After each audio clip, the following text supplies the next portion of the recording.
We are your home theater and AV questions answered. This is AVRant. Want your home theater or AV question answered by Tom and Rob? Send it to question@avrant.com. Welcome to another edition of AV Rant. My name is Rob H., and this week I'm here with... Lee Overstreet pinch hitting once again for a very long pinch of a hit. Yeah. For Just like a month or so. That's kind of neat. Regular batter at this point. But I don't have any further new updates from Tom this week. Okay. Other than he has, in fact, received some of the items that people had offered to send for free to replace... Well, everything that he lost during the hurricanes, he's just like, whatever you want to send it. He'll either find a use for it or, well, he'll find a use for it because he has absolutely nothing at this point. So that means that the new shipping address that he provided me and I was forwarding on to people via the emails that they had sent in, that seems to be functioning, seems to be working. He has, in fact, received things. So that is a bit of good news. It also means that, yes, Tom and his family are moved into the new lease that they signed for the next half year. So at least they have a roof over their heads. They know a place that they can call home for the next few months at the very least. That's a little bit of relief, a little bit of off the stress of minds and that. At least something is kind of settled. Yeah. Something. A minor bit of settlement there, but we'll take it. We'll take it as good news. In slightly bad news, I'm fighting a cold. So if you notice that I'm sounding a bit congested, or if I suddenly disappear to blow my nose, then that is what's going on. Nothing serious at all. I took my COVID test. That's negative. It is every bit just a common cold. It feels like a common cold and it acts like a common cold. And that's what it is. And I'm like 2 days into it. So I figure another day or two and I'll be over this thing. But it just happens to fall right when we're recording, and we're not going to move everything around that. So that's all. No one minds if you honk into a tissue. Go for it. We're all going to be okay. That's bound to happen. My ability to mute quickly enough might be tested this episode, so if that happens, then it happens. You've been warned. There might be some disgustingness going on my end this episode. I'm having sympathy tickly nose. Right. Yeah, I've put that suggestion in there for you now. Now I gotta wipe my nose off. Okay. And since we're doing sort of catch up and what's going on with folks' lives, I've got a little bit to say, both positive and negative. So I'll be evening it out there in tone. But how about you, Lee? Why don't we catch up a little bit? What's been going on? You know, lately my big stressor is my mother's health situation. She's been in rehab for well past a normal amount. However, this past week, starting about Friday or so, some of her returned and she got brighter and a little more logical. Some brain power is now coming back after an infection can kind of affect the brain. And she's kind of up more and hey, maybe she doesn't have to stay there forever. Maybe. Hopefully. Yeah. I'm happy about that. I'm still staying cautiously nauseously optimistic. Yeah. We'll see how it goes. What I'm mad about is I think part of what made the difference is this is America, so I have to be Dr. Lee. Right, okay. I have to put on a lab coat and do rounds and ask about her drugs and tests. I literally have changed the drugs that she's on. Had to ask what they were giving her and make suggestions about antibiotics, injections versus pills. I swear, you have to just be a doctor and figure it out yourself. And that's not stressful at all. But all that stress is looking at maybe we got a chance here. So I hope so. I hope Fingers so too. crossed. So that's lowering stress levels a little bit. Now, of course, other events in the world have raised my stress level. What could have happened last week? Nothing. What a year this past week has been. We're not going to do any of that on this podcast because what can possibly come of that would do any good for anything that we're talking about here? I am saving my mental health. Right. I am off of social media right now for the past week or so, trying to figure out what I want to do with social media to stay sane, because I've learned that certain topics on social media are pointless. Yeah. pointless, right? I've cut way back. I was mostly still on social media, like just to get news stories, and I don't just mean one type of news. You know, it was a good way to get a smattering of news. You follow enough different sort of sources of news, and you can get a nice little smattering of news all through a social media platform. I found that very convenient and handy. But I've just cut way back. I'm just like, you know what? I'll just bookmark the handful of places that I found myself going to the most anyway. Like what I was trying to do on social media was get some information sources, from places that might not be my normal, like I go to those websites naturally every time. I wanted to have like that little bit broader spectrum, but I'm like, you know what? I'm not really making that much use of it, and it's putting me in a downer mood just to be on those platforms. So I'll just go to my normal places and get the normal news that I'm worried about anyway. So that's Twitter used to be better about that. Oh gosh, that used to be where you could do that sort of thing to get your smattering of samples, Yeah. But Facebook, Twitter, Instagram. I have kept looking at TikTok because I've trained TikTok that's right. to treat me like I'm watching America's Funniest Home Videos or ridiculousness. I just want to see people go bonk. Okay. Show me somebody dance in a funny way every now and then. It doesn't really replace the news source, though, when you've trained it to do that. But purposely, if I see, I don't want news this way. I can't. I cannot. So I'm purposely blanking out the world right now. Got to preserve my brain. Yeah. I'll see what I want to do with it later. But I have noticed that I've started to be, I don't know, a little more productive at home. That happens. Because I'm not constantly doom scrolling. The battery on my phone is amazing this week. It's like fantastic. It actually lasts to the end of the day. Yeah. It's 92% right now. And we are a ways into the day when we're recording this with Lee. So that's a sign. This is early afternoon as we're talking. So 92%, if that tells you anything. It's like I'm trying to get back in touch with my 2000s self. Yeah. Like, what did I do? I can't, like, what occupied my mind? I think I might have read something. I used to have magazines. It'd probably be good. Yeah. Maybe in some way, just forcing us all to go back to simpler times. But so I'll roll along, sort of keep it on the same tip. I've mentioned before, I've got several aunts and uncles who are all quite elderly now at this point. Yes. So one of my aunts, she's been in like just a retirement place, independent living. That's where she's been. She's needed a little bit of help, and we just had a person coming in sort of morning and evening, just making sure into and out of bed safely, that sort of thing. But she's mostly been quite okay. But this past week, it was actually, we don't know if it's coincidental or if there is a causal link or something like that. She had her flu and COVID vaccines both in the same day, which she's been doing for a number of years at this point. But the day afterward, she was feeling a bit poorly, which is not unexpected. It's very, very common after you get those vaccines, you feel a little bit ill. But she got so physically weak to the point that she really just couldn't, stand up out of her chair or make it to the washroom on her own, that type of thing.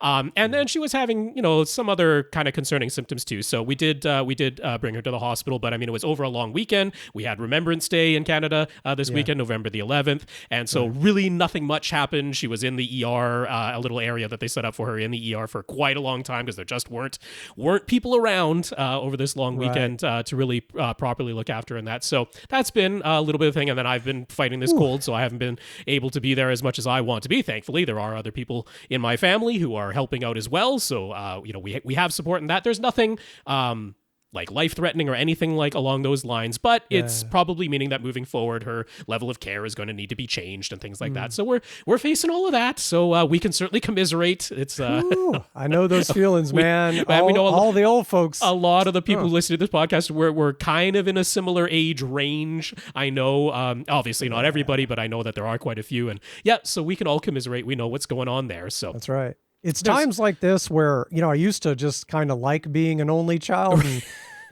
lately I sure could use a brother, sister. That's right. Yeah. We got a friend of the family. She's acting like a sister to me, and that's just nice. Above and beyond what she needs to do, and that's wonderful. So, you need people around, that's for sure. But, takes a village, right? Yeah, but to get away from some of that a little bit of downer feeling, I'll say I had two sort of home theater related type things that had nothing to do with my own home theater. One of my other aunts, she went on a nice long vacation to Hawaii just recently. recently, came back, and before she went, she had discovered that she just said this, she had a very, very small TV in her bedroom. It was like a 19-inch that you can't even get the same thing anymore.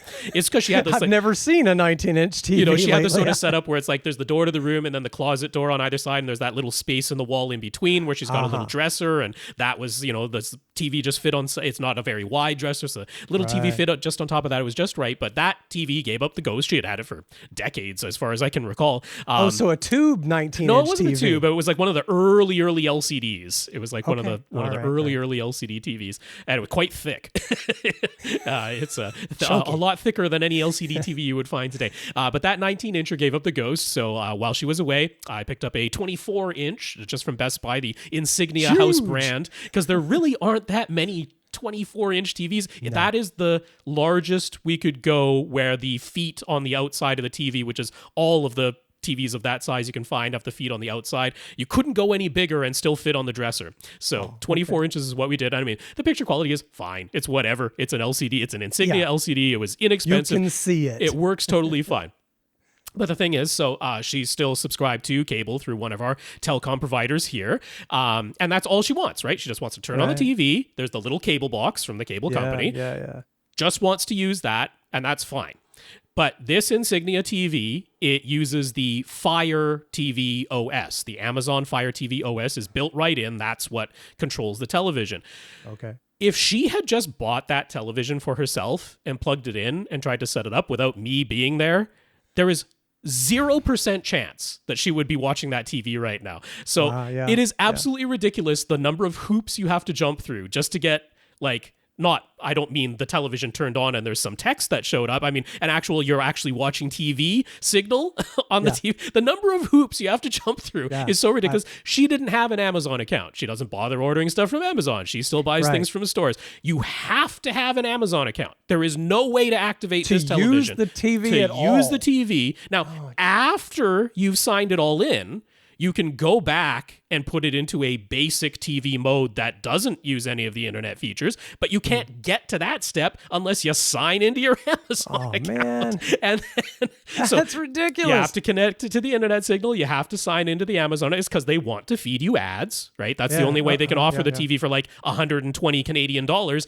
is that they have to feed you ads, so you must be connected to that thing. And then it's the classic thing where it's like, when she turns the TV on, she just wants to use the one remote, the cable box remote, turn on the TV and the cable box. That we were able to do. The remote that came with the cable box was the old style where you have to like punch in a 4-digit code to get it to control a brand of TV. And that took a little bit longer to get functioning than ideally I would have liked, but that's fine. I muddled my way through. I got that part working. But then you have the thing where when the TV first turns on, it goes to the Fire TV homepage. It doesn't go to the cable box input. Now there is a way, right? But you got to dig through the settings and you got to find I should have written down all the steps you had to take to get there, but it's like it's buried in one of the settings. You find like it wasn't even just under like inputs or something that would make sense. It's that classic thing where, it's under like the system settings, and then I think it was under the power on state settings. That's ringing a bell, where it's like, oh, power on, and it's like, oh, do you want the home page or the last used input? I'm like, the last used input, please. Thank you.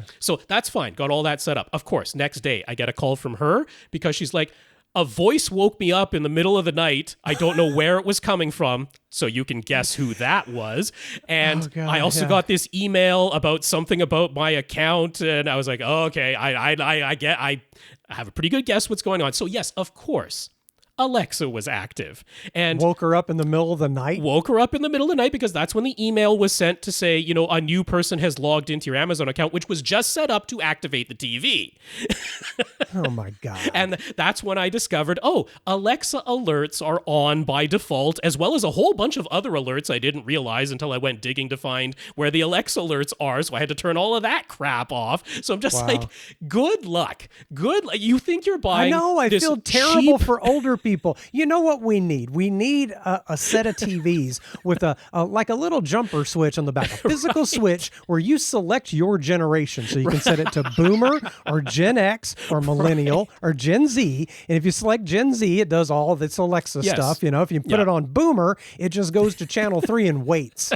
I mean, if I had set it up, it would have happened to me too. I would have been woken up by Alexa in the middle of the night by that stupid thing, because it didn't occur to me to dig through the settings and find where all the notifications are and turn all the notifications off, because I wasn't expecting that to happen when the TV was in standby. The TV was in standby. TV shouldn't have notifications. You know, I get a little bit like old guy on some of these things, where I just desperately wish every time I turn the Roku on the TV in the den that it would just go to the last thing I was streaming. Yeah. Just go play if it was the news, which is not going to be lately, or whatever it was. If it was YouTube, go to the last thing I was looking at. Remember what I was looking at and start that stream again. That would be brilliant. I do miss that. It takes me like 10 minutes to start watching anything nowadays. I remember the good old days, the TVs were crappy, but you turned it on and it just started playing something. Well, yeah, and when I first set it up for her, I was thinking, oh, maybe it would be kind of nice if she could use like Tubi, for example, right? Free, ad-supported. If you can teach her how to use it. Well, that was just it. I was like, you know, it's free, and the amount of ads on Tubi in particular is really, really reasonable. I've never had any problems with Tubi. There's quite a few things, including things that she does enjoy watching on there, but after we went through, I was like, nope, she just wants to use a cable box. I'm like, that's A-okay. That is honestly simpler than rather than trying to learn how to use the new little Fire TV remote and all that type of stuff. But I mean, at some point it's gonna, you know, go back to the home page after a forced update, and it's not gonna be on the correct input, and so I'll need to fix that again. It's just like, good grief for a little $120 24-inch TV. This is what you got to deal with. Like, can they sell you a $200 TV that doesn't do any of that? That just goes none to of the other 24-inch options would have been any better. So that was a story there. Now, I said I had one other story, which was went and saw Paul. You might recall way back in the day when Avengers Age of Ultron came out, and one of the local theaters in my area did the like 26-hour marathon where they showed all of the Marvel Cinematic Universe movies back to back until the premiere of Age of Ultron. So Paul is the person I met through the podcast who agreed to go to that crazy event with me, and we've stayed in touch ever since. Cool. Because he's local here. And so, on my advice, he picked himself up a Sofabaton X1S universal remote. Because he was using a Harmony, but it was like the Harmony 1, the infrared only Harmony 1. Had used that for years and years and years, but he's gotten to the point now where it's like there's Apple TV 4K and NVIDIA Shield in his system, things that don't use infrared, right? You got to connect those with a Bluetooth remote. So it's like, okay, so he's got the little individual remotes for those now. His Harmony's no good there. Had a HDMI switch that came with its own tiny little remote that the Harmony didn't control on that. There probably was some way to hack it and make it learn, but it's like, bottom line, he had ended up back at like 5 or 6 remotes on his table again when there's a Harmony sitting right there. I'm like, well, the Sofabatons can do the Bluetooth controls. We can get rid of all those remotes. You can actually get down to one universal remote control. So this past week, I went over to his place, and it was like, I was there about 7 hours, but we ate and talked. So I think about 6 hours of that 7 hours really was spent programming that remote, because there's a number of devices. And one of the challenges is he's got quite a bit of equipment that, I mean, it's like, it's a Denon receiver, it's a Samsung television, you know, but they're older models. They're going back several years, right? This isn't ancient stuff. It's still, like I say, it's still a Denon receiver with HDMI switching, not HDMI 2.1 or even 2.0 for that matter, but, you know, it's still HDMI with HDMI switching. It's still a, you know, Samsung TV, but like going through that Sofabaton database, finding exactly what, and one of the challenges was he's got a VCR.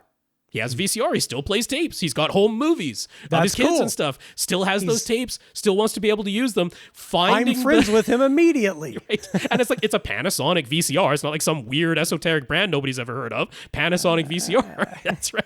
But, you know, finding the codes in that Sofabaton database to actually get it all working, it was like, that was a lot of trial and error, hunting and pecking. One of the things I like about the Sofabaton setup is that you do it all through a smartphone app, and before you do anything with the actual like wand that you'll be using from now on, you can test the commands from your phone. You can just hit the little, you know, test this signal. Is the power command actually the power command, or do I need to change that before I go and upload everything to the remote? So I like that you're able to do that. But it was just the little things like, you know, you'd have the one that's like power toggle, discrete power on, discrete power off. And it's like, well, the discrete power off works, but the discrete power on doesn't work. And then the power toggle is actually the discrete power on command. And then the power toggle probably some other command like way down the list, right? And it's just like, well, getting those things relabeled, it all takes a little bit of time. And it's like, the eject button works, the play button works, fast forward and rewind works, but the stop button doesn't work. And so you have to learn that from the original remote, which means going into a closet and finding batteries. And it's like all these things just take time.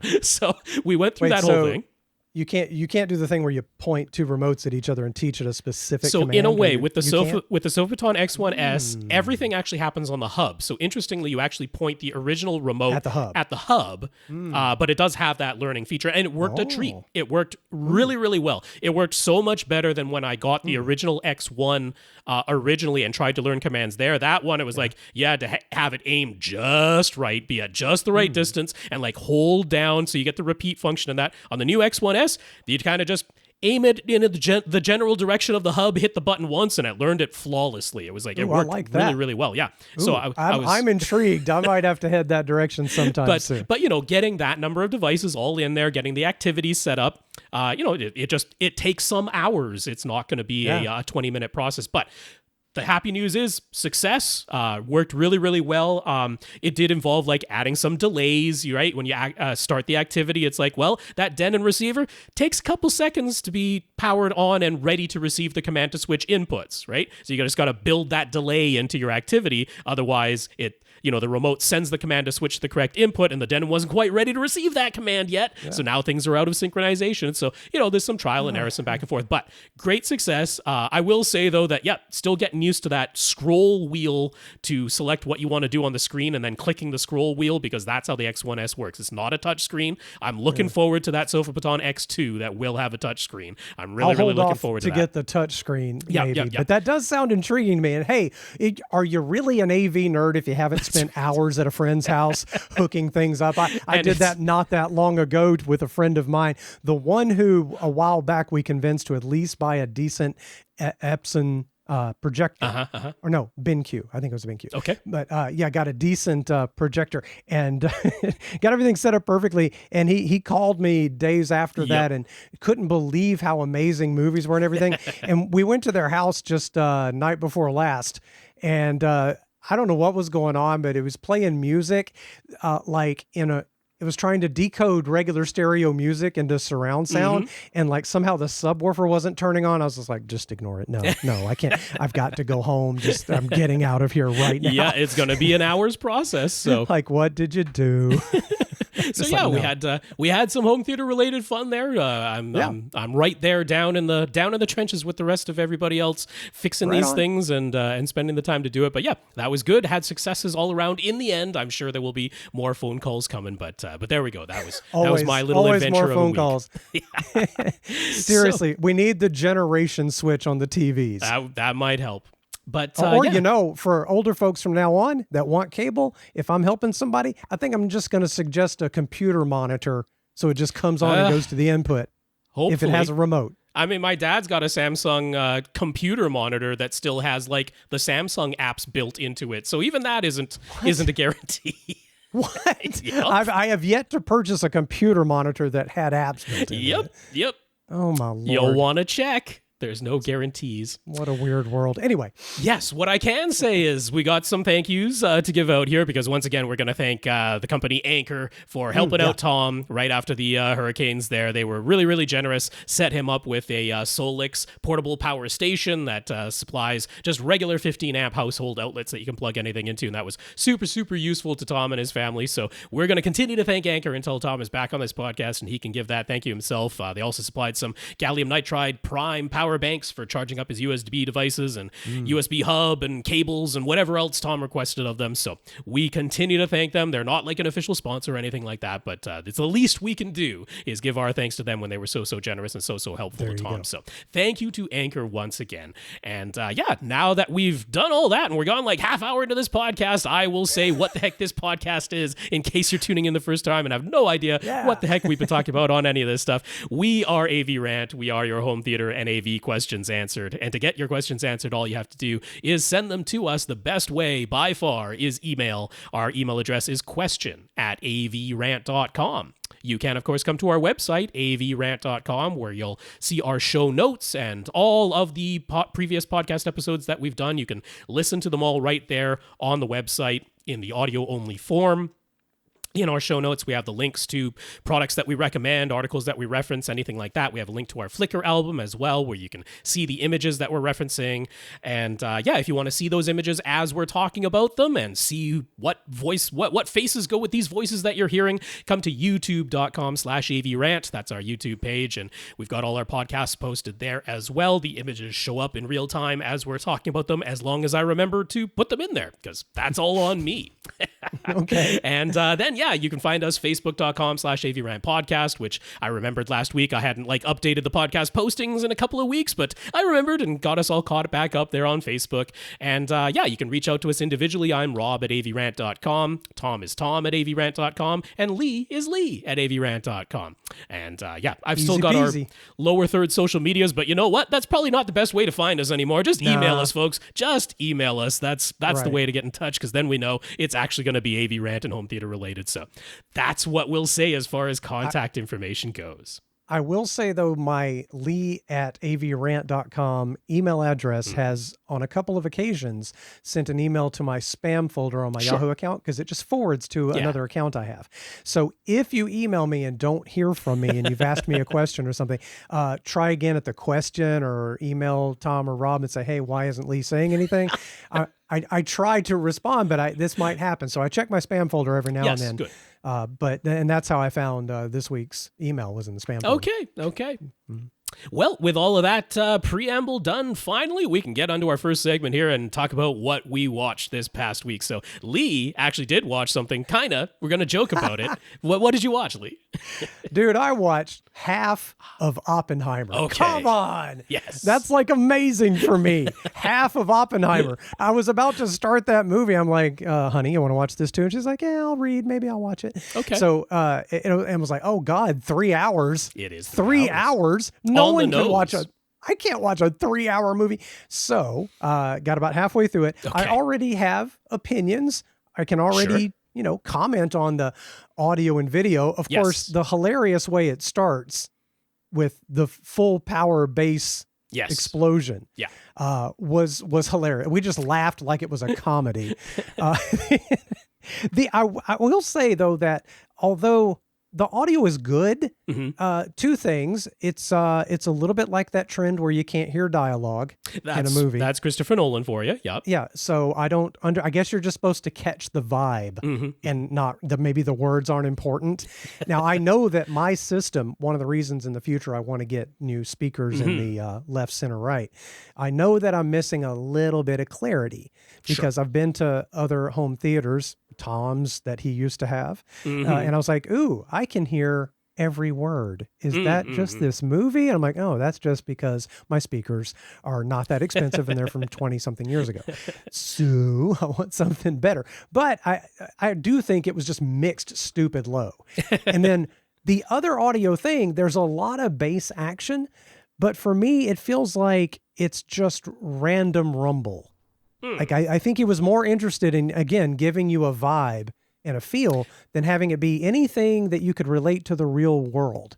It's just, okay, so for this segment, while these people are talking, it's while this not scene like a is realistic happening, recreation. No, for sure. There's right. the general, I mean, he's going for the tension and the mood for sure. But I felt like a lot of the bass was rumbly and not so much like a bass tone or anything musical. It was just bumbly boombly, and it just kind of I didn't like it. Like, it was kind of fun at first, but it was just like, he took the nuclear explosion and just applied it to scenes where it didn't seem to make any sense to me. So it felt overdone. I just want to rattle your subwoofer. That was just me. And also, so far, I'll tell you, I'm so glad I have an OLED, because all the dark scenes, and otherwise you're going to see yuck. And you do get the switching aspect ratios. So at points, your entire 16:9 screen is filled with the image from the IMAX portions. What's interesting is I did not even really notice that. Mm-hmm. Like, so the story is pretty compelling, and I was, listening and watching, but like it didn't even click with me about the aspect ratios while I was watching. So that's kind of cool. I don't mind an aspect ratio switch here and there if it makes sense for the scene that I'm looking at. So, but oh my God, the Oppenheimer, what an a-hole. What a terrible guy. And I'm just watching him do all the terrible relationship things that some of us have done. Sure. When you know it's not going to work and you keep going with it anyway. Don't do that, people. Don't do that. It's a waste of your life. Just move on. So, yeah, he just seems awful. And so it's kind of a...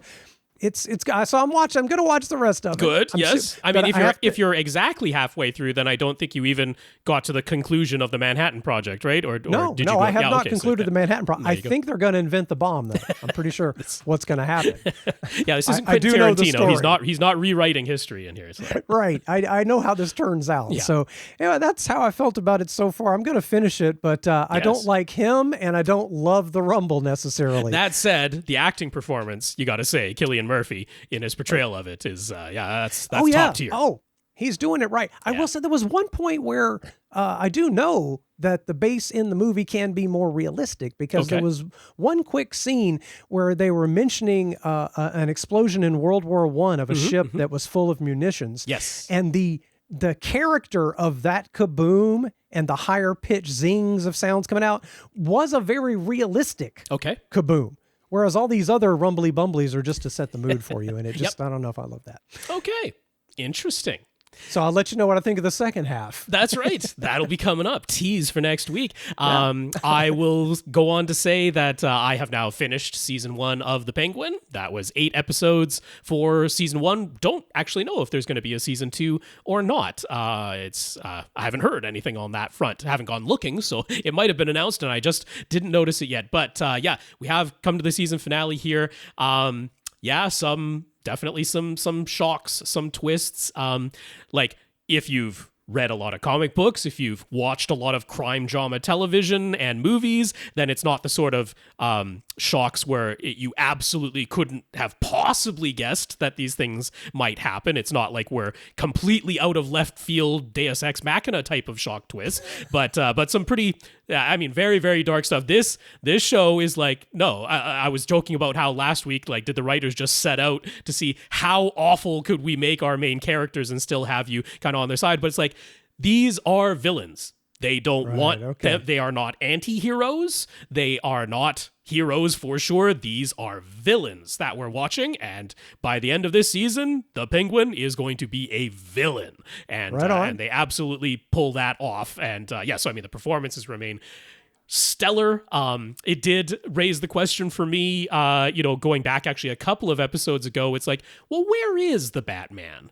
Because he should kind of be involved at this point with how much crime is going on in his beloved city of Gotham. There is a heck of a lot of crime going on, and we haven't seen the Batman. But they hint at that here in the season finale too. And this is very much looking like it's 100% intended to tie and lead straight into whatever the sequel to The Batman ends up being called. So where this series picks up right at the tail end events of The Batman, the movie, it certainly seems like this is the third movie in this trilogy. It's longer, if you watch the whole thing, but I don't know if it's going to be truly indispensable to watching the sequel to the Batman, but by all means, it certainly looks like it's fitting right in between them, and that the movies bookend this series and tie right into each other. I could be wrong; they could decide to go a different way with it, but that's certainly the feeling that I got at the end of this series. So I can't recommend it highly enough.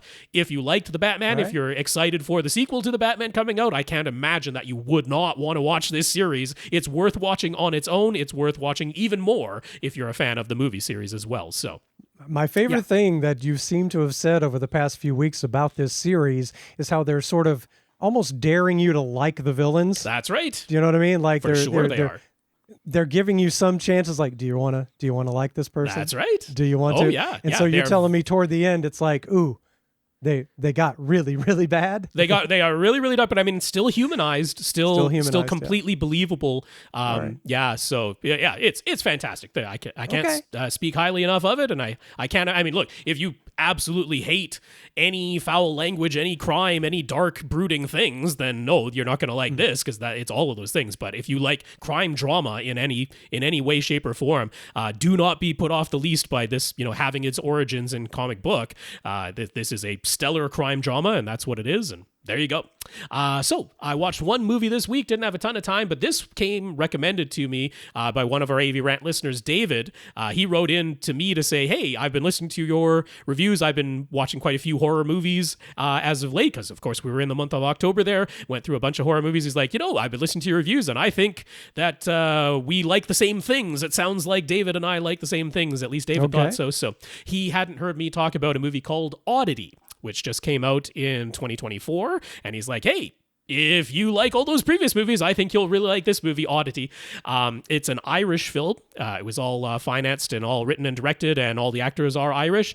And this is unapologetically using like well-worn horror tropes. And the director even like spoke explicitly about that. He's like, I'm going to take well-known horror tropes, I'm going to put a tiny little twist on it, a slight little alteration on it, but not the least bit shying away. We're going right. You know exactly what you're getting with this. And I will absolutely say, like, who the real villain is in this horror movie, who did the terrible thing, why they did the terrible thing. It's all exactly what you think.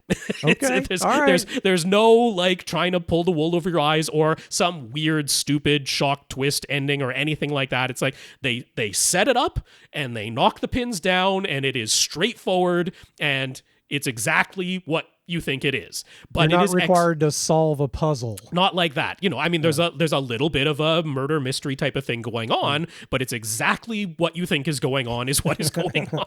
Okay. Yeah. So, right.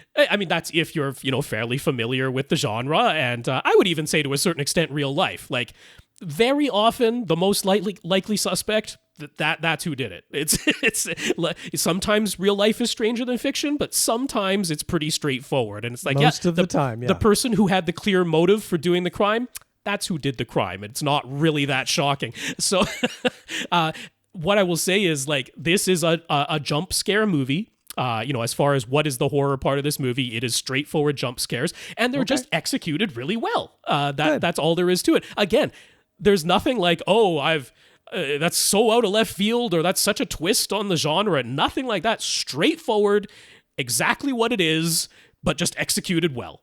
This is a low budget movie. Sometimes when a jump scare is coming, that's right, is when it's the worst, because you kind of don't want it, and you're crap, I'm about to be scared by something. And I will absolutely say, like, you want to watch this loud in a wonderful home theater setting, because the sound is critical to those jump scares. And they did some good ones. They had a couple where the stinger sound that's there to jump scare you.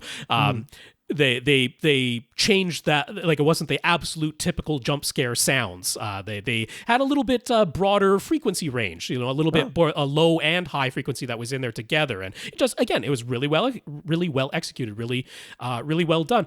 And this is low budget. They found themselves a lovely, large, creepy house to shoot almost this entire movie in. And It's just, everything is creaky. Everything is old. There's the wind outside. Everything makes noises, and it all just works. And again, it's great to watch in a wonderful surround sound setting, because you have those sounds and those creaks and those bumps and those wind noises and everything happening all around you in this house. And yes, they bring in the little bit of the character who's introducing a little bit of a supernatural element to you. But as David recognized, it's like, you can explain everything that happened in this movie without it being supernatural. If you want to believe it was supernatural, you can.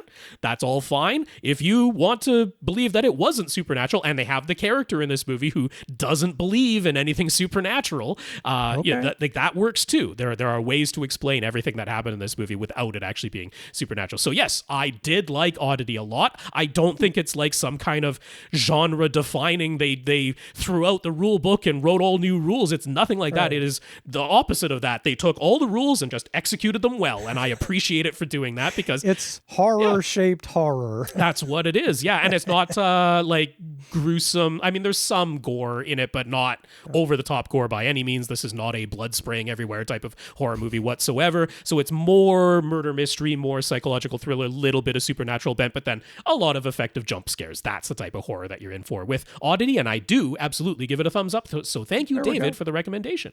All right. Yeah, so let's see. We'll thank our listeners of the week because we must do that without going any further. Listeners of the week are folks who have supported this podcast in some way, and folks are continuing to send donations via our PayPal link. If you come to our website, avrant.com, over on the right-hand side, you'll see an image of a cup of coffee, and it says Support AVRant. You click on that link, and it will take you to PayPal. You do not have to have a PayPal account. You can just enter credit card information without signing up for PayPal if you don't want to do that and create an account. But all of those donations that are going via the PayPal link, that is just going straight to Tom and his family these days to help out with all the expenses that they are facing after those hurricanes destroyed their house and all of their belongings. So still trying to pick up the pieces after all of that. And we have more donations that came in this week. So that's tremendous. That's many weeks in a row that we've had donations coming in. So that's wonderful to see. So Alan G, Donald B, and Adriano M, thank you all so much for sending in even more donations via the PayPal link for Tom to make use of. Super duper appreciate it. Tom absolutely appreciates it. And so, that's just really wonderful to see. If you would still like to support us financially, but help out with the costs of keeping the podcast going, that's what we're using our Patreon funds for these days. So if you'd like to sign up there, it is patreon.com/AVRant podcast to find our page. And we're holding steady at 132 patrons right now. So thank you all very, very much for your financial support. And I haven't mentioned in a while, when you put in the amount you want to support us at, just hold your finger on the zero. You can. You do have to click confirm afterwards so that they know it wasn't completely a mistake. But if you want to do that and you got the ability to do so, we won't say no to supporting us that way. That'd be fun. That'd be nice. Now, folks also support us in ways that aren't just handing money in some ways. So Tony wrote back in. He offered Tom a Definitive Technology CS9080 center speaker. So there you go. That's a full 5-speaker plus some setup that we know Tom has. Frankenstein system, but he didn't have a center before. Tony's now offered a center. Part of this can just be very interesting content. Yeah. What can you get out of donated technology? How good a system can he set up? What's it going to be like? I think it's kind of fun. Absolutely. It's not fun why he's having to do it. Yeah.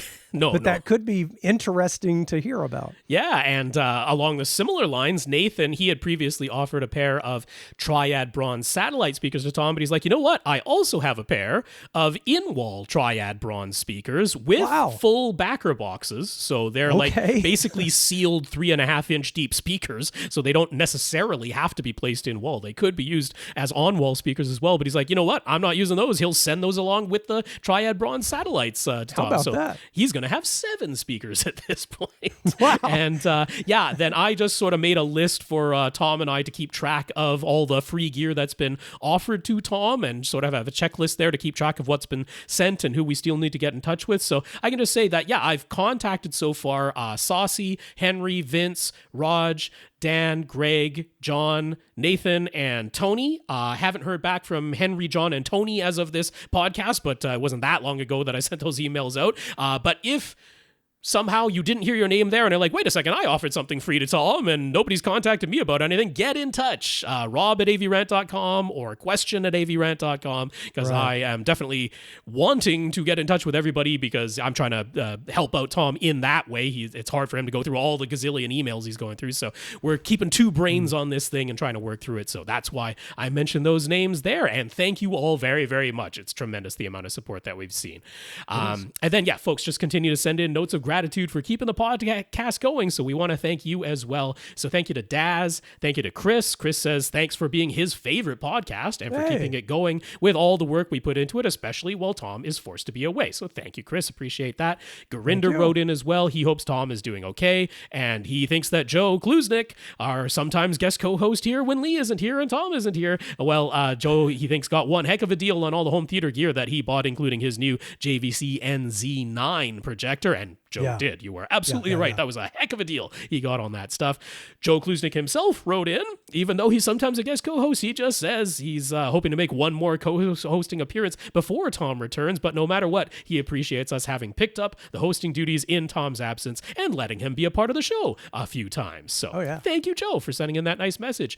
Tony wrote into us as well. He was happy that I asked Tom about Tom's opinions on those Sony ES receivers and their 360 spatial sound mapping technology during Tom's most recent appearance a couple of weeks ago there. So he's like, it was just good to hear Tom back in AVRant mode for a little while, a few minutes. He was back to good old Tom just talking about home theater. And that's exactly why I did it. I was like, hey, you want to just answer a home theater question? Because, you know, Tom hasn't done that in a month or so. And it was kind of nice to just for a moment forget about it, go back to AVRant mode.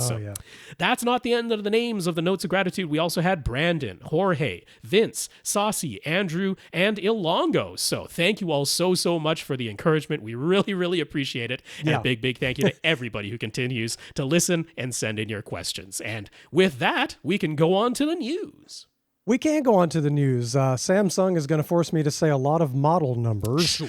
Samsung's parts database has seemingly revealed some news about their 2025 OLED TV lineup. The current 2024 models are the S90D and the S95D series. From what appears in the parts database, it seems the 2025 models will be skipping the letter E and will therefore be the S90F and S95F series. I don't know what their little studies said about the letter E, but we can't put the letter E there. That's used for other things. The interesting part is the introduction of 83-inch QD-OLED models. Samsung has been offering OLED TVs in sizes ranging from 42 inches to 83, but their own quantum dot OLED panels have only come in 55, 65, and 77-inch sizes. The smaller and larger size TVs use LG Display W OLED panels, but it looks like that's about to change partially.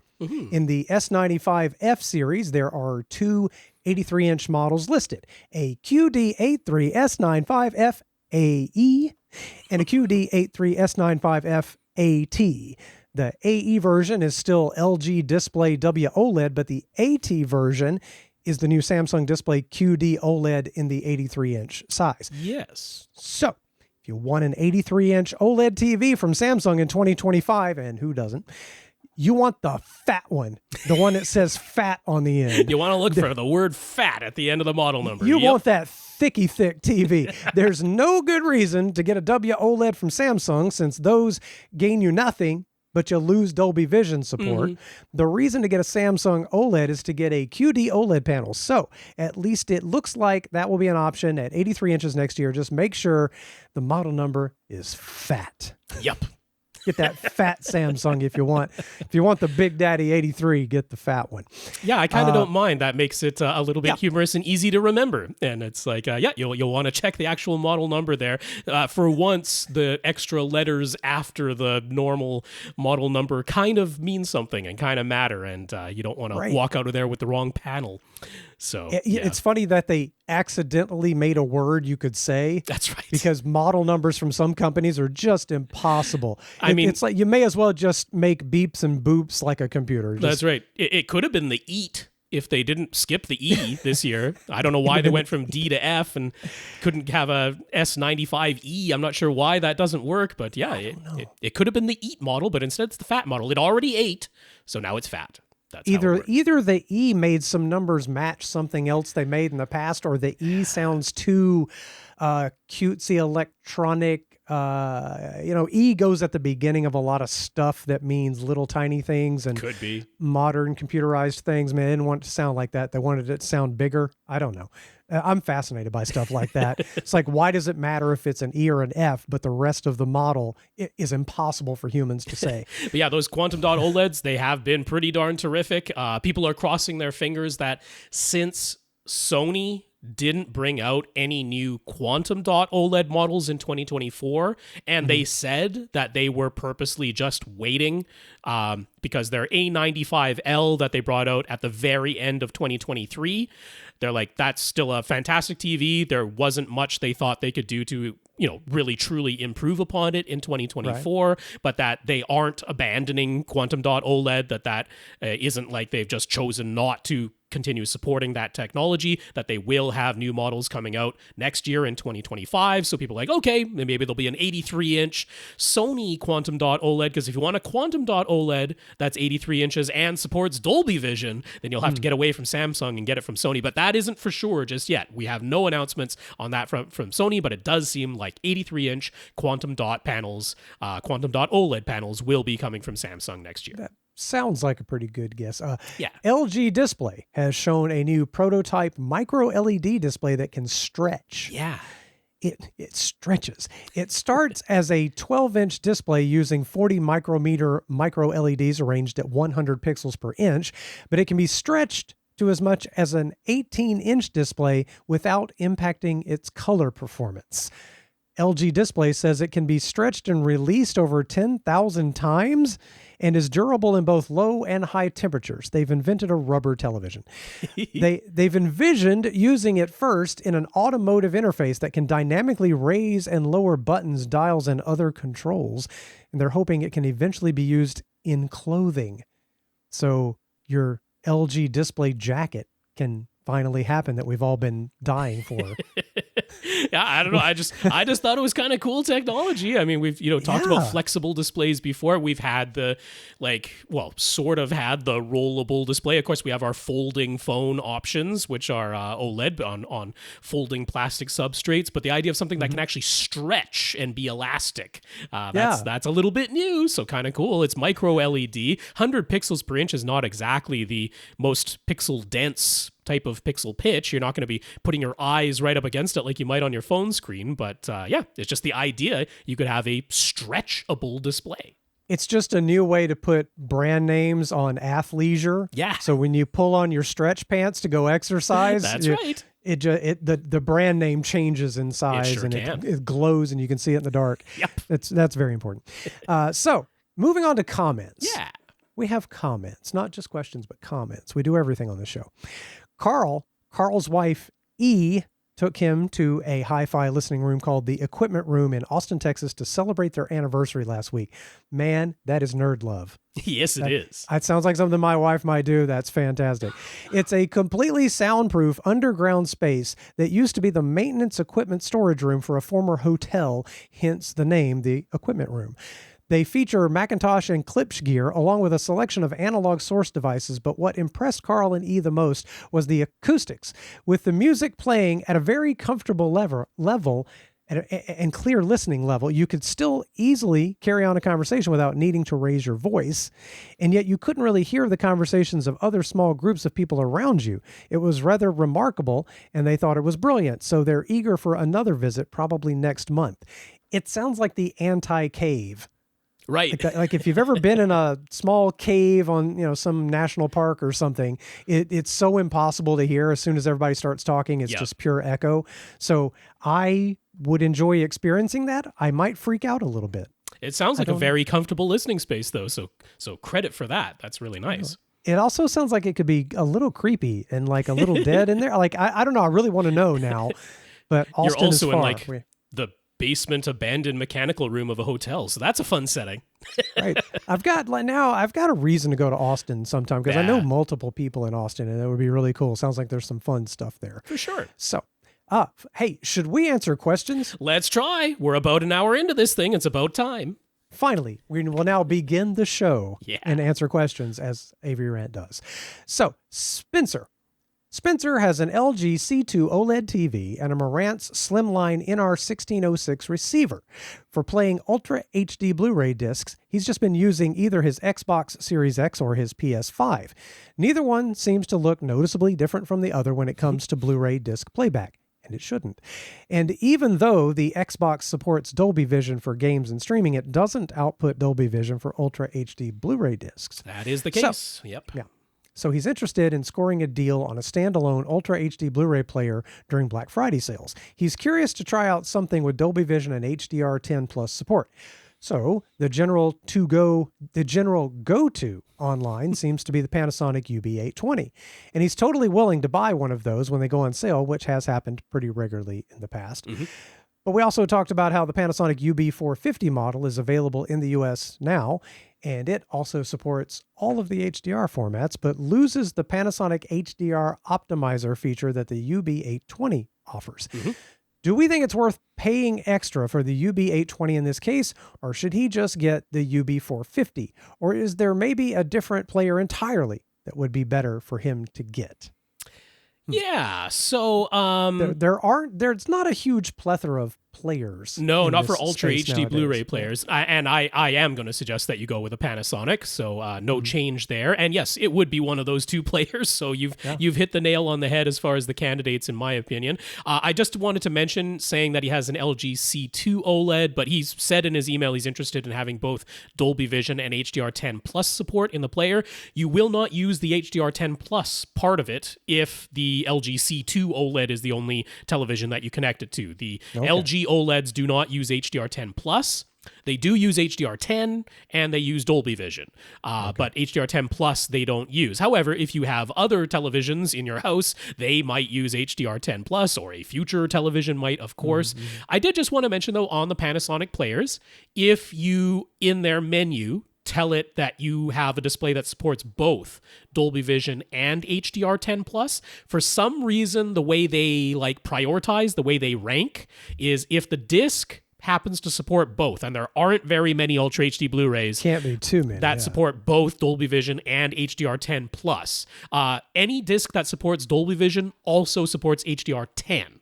There's like an HDR10 base layer, and then there's an extra layer for Dolby Vision. And any disc that supports HDR10 Plus also supports HDR10, so you'll always get those together. But there are a handful of discs where you can choose whether you want to watch the Dolby Vision version or the HDR10 Plus version. And they do support both of those dynamic metadata formats. The Panasonic players, by default, will prioritize HDR10 Plus the most highly. So if that is available, they'll choose that over Dolby Vision if Dolby Vision is also an option. So just a weird little quirk to maybe be aware of. Right. But that's about it on that front, and really nothing to worry about. If you really are just connecting this to your C2, you'll have the option for Dolby Vision and HDR10. You will not have the option for HDR10 Plus. So then between the UB820 and the UB450, I have to say, in terms of what you actually need, it would be the UB450. Feature-wise, there's no real reason that you need to spend more to get that HDR optimizer. The Panasonic HDR optimizer is a nice feature to have when your display really cannot hit 1,000 nits and or just doesn't have very good tone mapping, or the tone mapping that it has just isn't the type that you prefer, because some manufacturers prioritize retaining as much highlight detail as they possibly can, but that might mean the entire image overall looks a bit dimmer. Or some prioritize that the overall image looks either the way it should, or some even boost it up a little, make it look brighter than the signal is actually calling for. But that means there's no headroom left for highlights that are brighter than 1,000 nits. And so those just tend to sort of wash out to pure white, and you don't get as much highlight detail. And it's not really like there's a right or wrong, because we're trying to fit potentially 10,000 steps into a 1,000 step space. Something's got to give, right? Either you've got to darken everything so that the highlights still have detail in them, or you've got to clip off some of the detail so that everything else doesn't have to get a little bit darker to fit in that smaller size that you're working with. So it's not like one manufacturer is right and the other one is wrong. They've made a choice and you might prefer one or the other.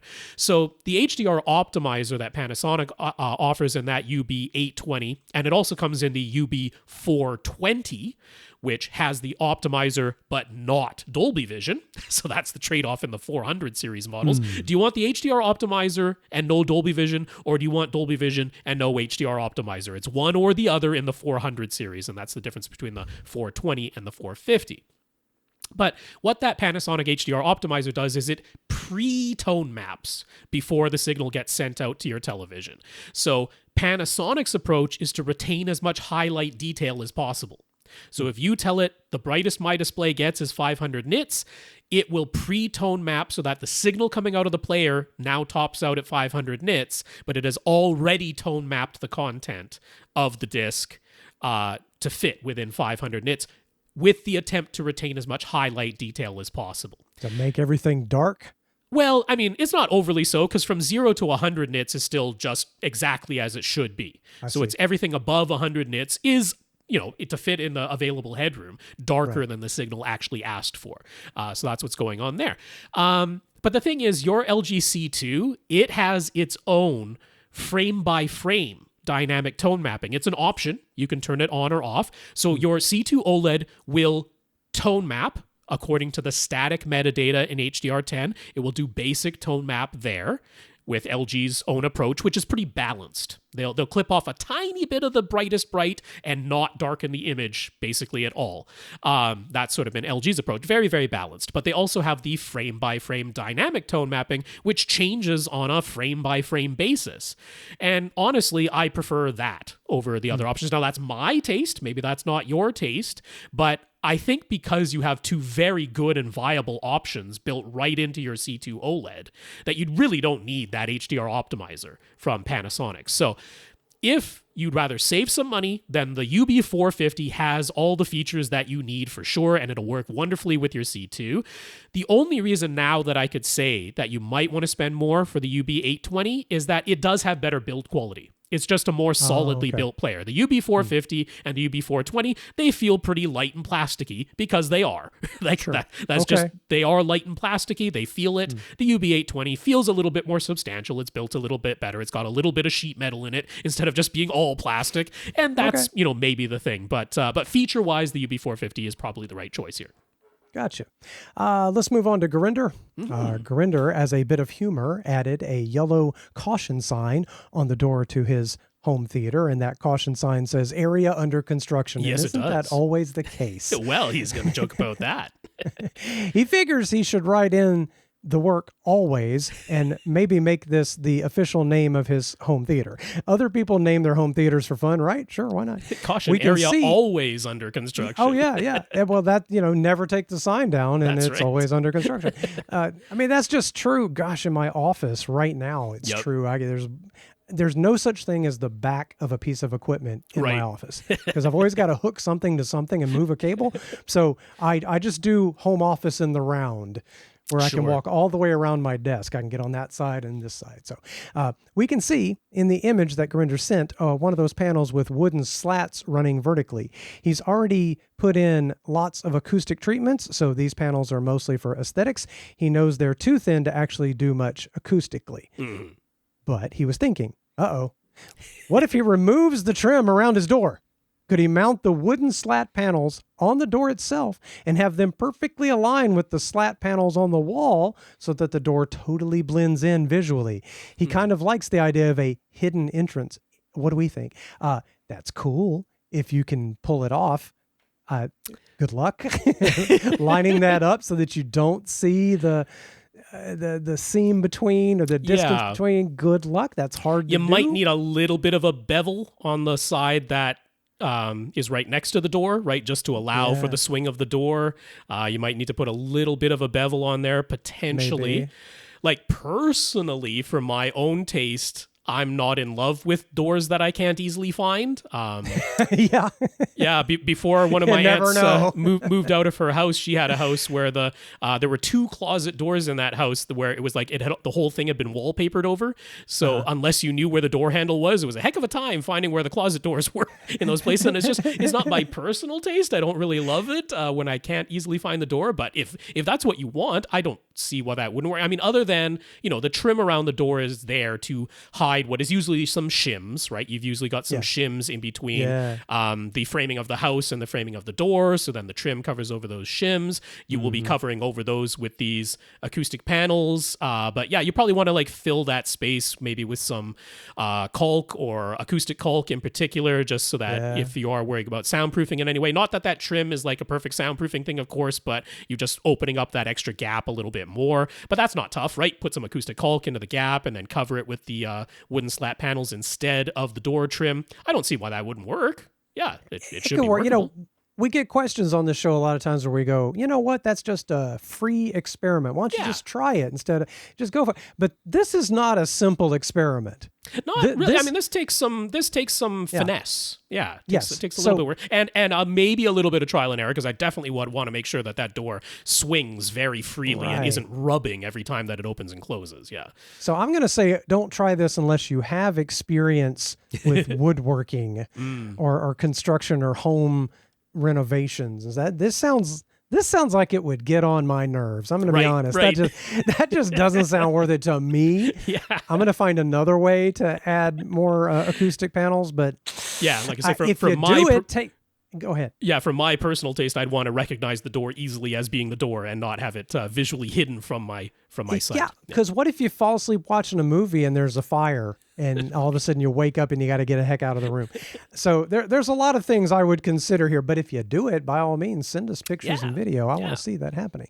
So a question this week from Dazz.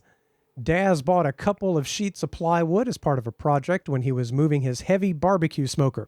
I've seen Dazz's videos. He puts videos on Instagram of things he cooks, and I would eat at Dazz's house. I bet. For sure. I bet. He's got these square biscuits that I still remember. I've seen him in a video like twice, and I'm not forgetting.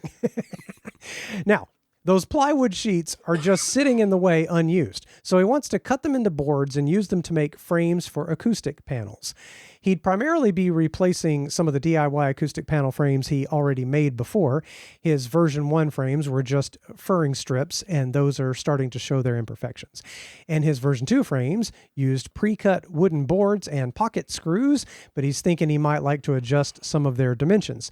So the insulation and fabric that was already used on those panels can be reused. Mm-hmm. And he can cut these plywood sheets to the exact dimensions that he wants so that the new version 3 panels can mount flush on his walls using French cleats. Yeah. I do not know what a French cleat is. That's beyond my pay grade. I mean, just picture that like on the top of the panel itself, there's like a little piece of wood sticking down with like a little angle on it. And then on the wall, there's like the reverse so that they just kind of lock together like teeth as they hang down. Yeah. I got you. All right, cool. So his question is, how deep should his new acoustic panel frames be? He previously heard us say quite a long time ago that if you have 2 inches of insulation, you could have as much as a 2-inch air gap, giving you a 4-inch thick panel in total. But more recently, we've been saying the air gap should be smaller than that. And he's read that the air gap should not exceed 50% of the thickness of the insulation. In other words, with 2 inches of insulation, you should have a 1-inch air gap at the most. Could we please elaborate and nail this down for him? So at what point is it diminishing returns? And how much air gap can or should you have? That's a good one. Yeah. So, I mean, this isn't a dead simple cut and dry. Right. And so there's one part of this that is pretty simple and cut and dry, and we'll get to that in just a moment. But one way that we're going to easily visualize this is you can go to a site called acousticmodeling.com, and it's great there. It's all in millimeters, so I've just done the simple 25 millimeters is approximately an inch. But that's not exactly perfect, but it's good enough for illustrative purposes for sure. Just to show sort of what's going on here, and I'll talk through this. So the first image I've got here, this is if you had like 4 inches or 100 millimeters of just insulation versus another panel that is the same depth in total, still 100 millimeters or 4 inches depth in total, but 2 inches of that is insulation and 2 inches of that is an air gap. So this is just showing the absorption coefficient, and the blue line in here is the 4 inches of insulation. You can see it's pretty darn linear, right? From the highest frequencies down to about 500 hertz or so. It's a pretty darn flat line, and then it becomes less and less absorbent below 500 hertz. Whereas the 2 inches of insulation plus a 2-inch air gap, same 4-inch total thickness, is a pretty squiggly line. Now, the thing is, all of that squigglier green line is still more than 80% efficient above about 1,000 hertz. So it's like, it's still an effective absorber. It's just not quite as linear an absorber. There's some frequencies where, I mean, it's basically because some frequencies are now bouncing between the wall and the back of the insulation in that 2-inch air gap. So you're getting like a little bit of a resonance around 2 kilohertz type of thing, and it's not as absorptive as a result. It's still absorptive. It's still over 80% absorptive in here, but it's not as linear. It's not as completely neutral in its absorption all the way from the highest frequencies down to where it just naturally starts rolling off. So if we look at the next example, this is if you have 4 inches of insulation versus 3 inches of insulation and a 1-inch air gap. So again, 4 inches either way, but less material when you got 3 inches plus a 1-inch air gap. And those lines are almost superimposed. There's virtually no difference between there.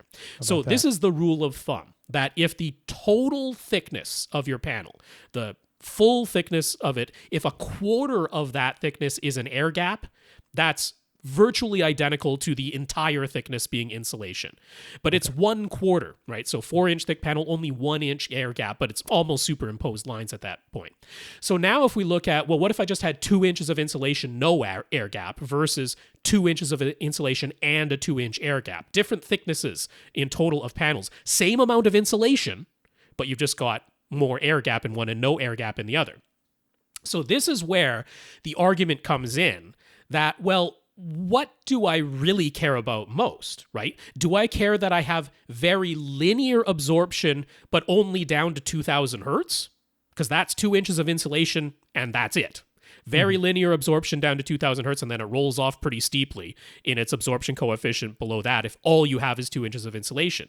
If I add a 2-inch air gap below that, well, now I still have pretty effective absorption down to about 500 hertz. It's just not perfectly linear anymore. There's that little section around 2 kilohertz where it's sort of bouncing between the wall and the back of the insulation, but it's still 80% absorptive up there. So I'm getting base extension absorption kind of for free, but it's just not as perfectly linear anymore. So it's like, that's not cut and dry to me, right? Because we're not talking about it's a bad absorber. It's just not quite as linear, but it's definitely giving you the advantage of absorbing quite a bit lower in frequency than just the insulation all by itself without any air gap. That's a cost-benefit ratio. What are you trying to do the most here? And then just as an example, what if you did what he talked about, right? 3 inches total thickness. So half of the width of the insulation, you add that as an air gap, right? So 3 inches total, either 3 inches of insulation or 2 inches of insulation and a 1-inch air gap. Well, those lines are not completely superimposed, right? The one that has the air gap is a little bit squigglier than the one that has no air gap whatsoever. Right. And then if we go back to another example, this is, well, it's 1/4 of the total depth, right? This is only 2-inch depth, but half an inch of that is an air gap, and 1.5 inches of that, or 2 inches is insulation, and then we got another half an inch of air gap or something like that. It's like those lines are basically superimposed, right? Once we get down to that quarter mark, a quarter of the total thickness is air gap, it's superimposed. So that hopefully is the information you need, because it's like, if you want very, very linear, very, very predictable, this absorbs very similarly all the way down to the base extension of this panel, well, then you want the air gap to be a maximum of 1/4 of the total depth. That's giving you some extra thickness essentially for free. You don't need actually to buy more material. You don't need to buy more insulation, and you get that greater base extension basically for free with the air gap. But as soon as the air gap is more than 1/4 of the total thickness of the panel, you lose some of the linearity, but you do gain greater base extension. It absorbs lower in frequency, but just not quite as linearly anymore. And there's a little bit of trade-off there. Yeah. Right. So just to be clear, linearity comes from having the whole thickness of your panel be filled with your absorptive material. Perfect linearity. Yes. Or up to a 1/4 inch air gap of that same thickness is virtually superimposed. There's virtually no difference if the air gap is up to 1/4 of the total thickness. So that's why I'm like, that's basically for free, right? If you're getting 3.5 inch insulation standard bats, you might as well make a 4 or a 4.25 inch thick frame, because having that amount of air gap is the same as having that total thickness be insulation, but you didn't have to buy that extra material. Right on. All right, that makes sense. Okay. I actually understood, Rob. Yay. All right, let's move on to a question from Kris. Kris recently bought himself a Kaleidescape system. Nice. Overall, he's really liking it. I imagine so. He's using a JVC NX7 projector with a Denon X8500H receiver. Prior to getting his Kaleidescape, he was using an Oppo 203 Ultra HD Blu-ray player to watch discs, and he's never had any problems with that. The HDMI cable that runs from his AV receiver to his projector is 40 feet long, 40. Since installing his Kaleidescape, he's watched 6 movies. He thinks the image quality is very, very similar to 4K Ultra HD Blu-ray discs, but the sound quality seems to be better in his opinion. But during 2 out of those 6 movies, he's experienced a video dropout. It only lasted about a second, and it only happened once during each movie. So it's tough to diagnose the cause, yes. And he cannot replicate it on demand. He's wondering if he might need to replace his 40-foot HDMI cable, though. Do we have any idea what might be causing the problem? And can we suggest which 40-foot HDMI cable to buy if we think that's the culprit? I mean, it sure could be. And yet, could be. In this specific instance with an NX7 projector, I kind of don't think it's an HDMI handshake that's dropping out, because the NX7 was a little bit notorious for having kind of long HDMI handshakes. So when it's establishing or reestablishing an HDMI handshake, it's like almost 10-second type of delay on that NX7. It's like very, very noticeable. He's like, it only happened once per movie and it was 1 second. Like, if he's like, it's 1 second, I'm like, that doesn't sound like an HDMI handshake dropout. Not when it's the NX7 that's your display, because of its kind of notoriously long HDMI handshakes. So that makes me wonder if in your Kaleidescape, have you perhaps set it to output 444 chroma? Because that's the sort of... That's a lot of bandwidth. Yeah, that's a lot of bandwidth. That's the sort of thing where you could have just a tiniest little blip, and it isn't really necessary, because the original signal itself was 420. It was chroma subsampled. What's coming in over Kaleidescape is just like every other video source that we have. It was 420 chroma subsampled, and there's the option inside the player of outputting it as 420. So that's just the signal as it is gets passed right along to your projector, and it's up to your projector to change that into full no chroma subsampling RGB, which it does absolutely fine. Or do you have the player do that chroma upsampling before it gets sent to the player, which is no advantage to the final image. It just means more bandwidth has to be sent down the HDMI cable pipe. Right. So that's the first thing I would try changing, because I'm betting you probably saw the bigger number, or maybe that's even the default, and it set it to 444. You're not really getting any image quality advantage there. So I would try setting that to 420, because if that's all it is, then that's dead simple. You didn't have to spend any money. I'll answer the question just to say, if you are buying a new 40-foot HDMI cable, even though with your current NX7, that is not an HDMI 2.1 display, that is not doing 40 or 48 gigabits per second, it's not doing 4K 120 or 8K. That said, if I'm buying a new HDMI cable, and I'm assuming this is inside your wall, inside your ceiling, something like that, 40 feet long, going to a ceiling-mounted projector, I would get an HDMI 2.1, an ultra high speed certified cable at this point, just for future proofing purposes, so you don't have to pull another cable through the wall in the future.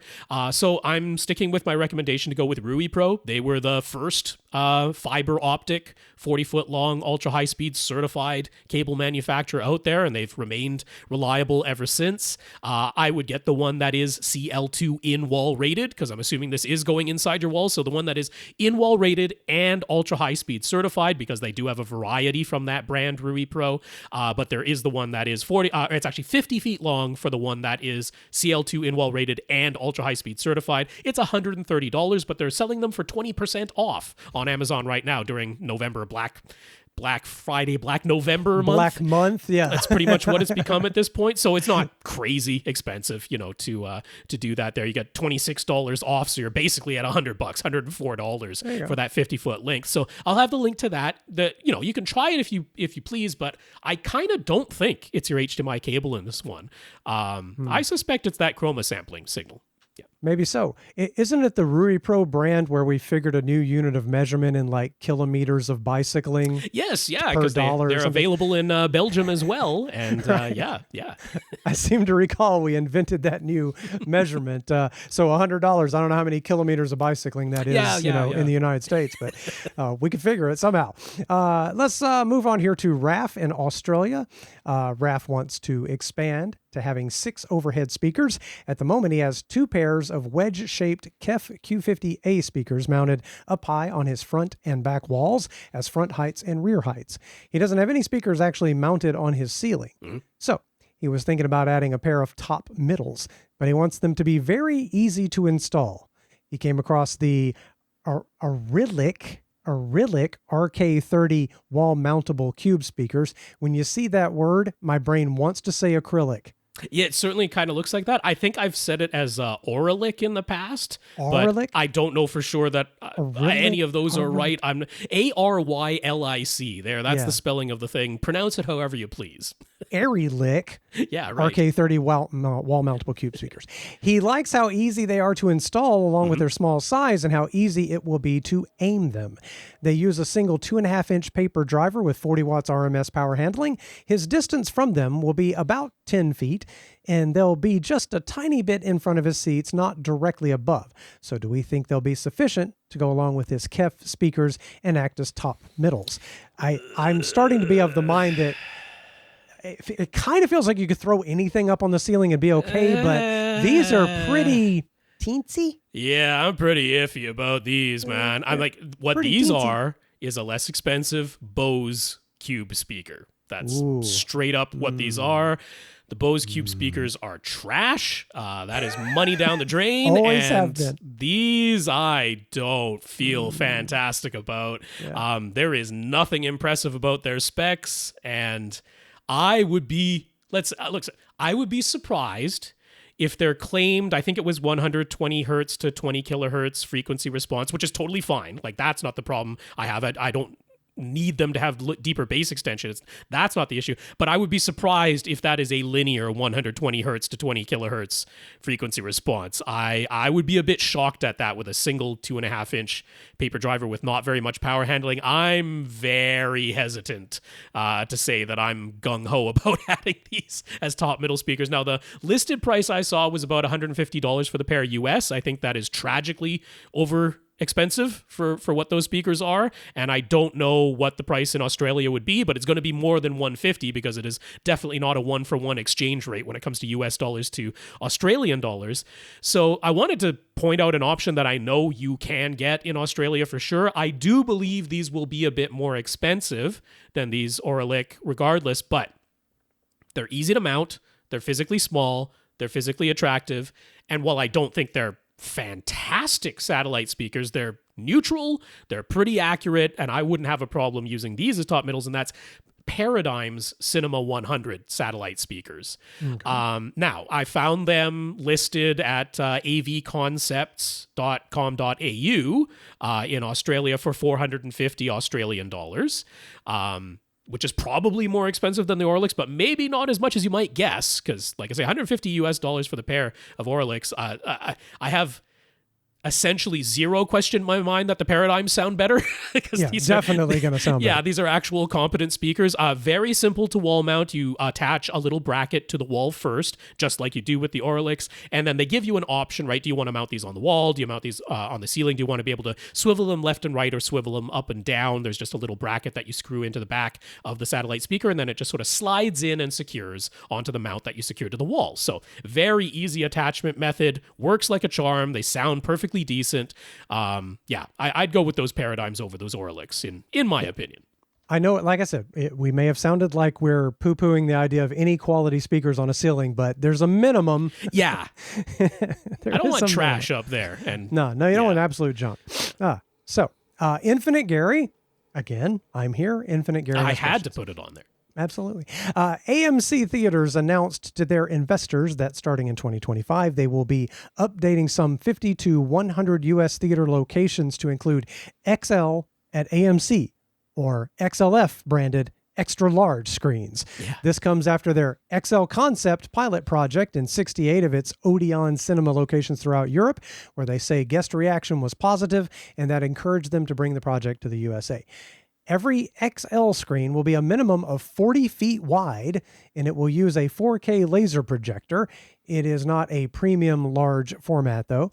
So unlike IMAX or ScreenX or 4DX, no special formatting is required. It will simply be the largest non-PLF screen at the location. And AMC says this will give customers more choice with easy-to-identify branding and the ability to show blockbusters on another very large screen when that AMC location already has a premium large format option. And it's another way to charge more money. I believe so, yes. Yeah. If the project goes well at the 50 to 100 locations in 2025, they expect to expand it to 200 to 250 U.S. locations in the years ahead. Gary noticed they did not specify pricing, but he's assuming that XL at AMC tickets will cost more than their standard theaters. Yeah, you think? Yeah. But perhaps a bit less than the premium large formats like IMAX and ScreenX. Whatever, man. Movies are too expensive to go to. Period. Regardless, how many movies come out each year that are compelling enough to make us want to pay any extra for these XL theater tickets? Well, that'd be zero to me. Yeah. If we had one in our area, would we want to go? Okay, maybe a little bit. To me, what do you think? Would you go? Would it's you kind of interesting because we basically have a monopoly on cinemas in Canada. It's the Cineplex company. We used to have Famous Players and Cineplex. Famous Players was the larger company, but somehow the Cineplex brand bought their competitor, the larger Famous Players brand, and now we essentially have a monopoly. Now, they've had a branded thing that is exactly like this. It is not special format. It's not IMAX. It's not ScreenX. We have those options too, but those theaters, the what's shown in there has to be specially formatted for IMAX or ScreenX or 4DX or what have you. The Cineplexes here have one big theater, or sometimes two, if the complex is big enough, called Ultra AVX. But it's just the largest theater with the most seats, with the biggest screen, usually with Atmos, but there's a couple in the Lower Mainland that don't have Atmos in this theater, and AMC didn't specifically mention that these would all have Atmos. They just said it would be minimum 40-foot widescreen with 4K laser projection. So yeah, we've had something that seems pretty darn similar to this in our Cineplex cinemas in Canada for quite some time. It's the same DC deliverable that goes to the standard theaters, but it's just the larger auditorium and the larger screen that we call Ultra AVX. So, yeah, I mean, I've actually ended up personally, I either go to IMAX, because that's pretty much my preferred way to go out to the movies now. Sure. I'll either go to IMAX or I'll go to just a standard theater for the lower ticket price. It's pretty rare that I choose for the middle option of Ultra AVX, which costs more than the standard theater, only about $2 less than the IMAX, but to me isn't as good as the IMAX. So if I'm going to go for the bigger format, I'll pay the $2 extra and get the definitively better sound in the IMAX theater, or I'll save the money and just go to the smaller standard theater because I happen to want to see the movie before it's available at home. So, yeah, I don't know. That's me. I don't know how many other people will agree with me, but I think it's going to be pretty similar. It sounds like it's very much the same options. It feels like 89 octane gasoline. Right. I don't know if you have the same octane numbers in Canada, but you got 87, 89, 91, or 92. And then you got the super, right? The 95 or whatever it is, 97. I have never seen a 95 or 7, ever. Around here, you get maybe 93 max. Okay. At least the last time I checked, of course, I haven't bought gas in a long time. Yeah, that's right. But yeah, driving around in electric, it's so much better. Yeah, it just feels like let's create something that's in the middles for some theaters where we can charge a little more. Yeah, I don't know. I just go for the gusto or don't. You know, I don't know. I if the last few times I've gone to any movie in the theater, I did choose the IMAX screen. But then again, I live in a small city where our IMAX screen is just bigger. Yeah, you know, it's a little nicer. It's whatever the minimal IMAX is. So to be fair, I don't know what it's like in a big city to go to the best screen they have. I should probably do that sometime in the near future. Go over to Atlanta. I bet Atlanta, that's the closest big city to me. Surely something over there is like that. And so I shouldn't have too much of an opinion, but I'm always suspicious of something that's the middle You know what grade. I would say, though, is if you discover, like you go by trial and error, or you just sneak into one of these theaters while something's going on, and you discover that there are a lot of people like me, and they actually kind of avoid that middle child ticket seating option, so there's fewer people in there, that might be a reason to go in, is just like not as many distracting people in that theater, and it is the big screen.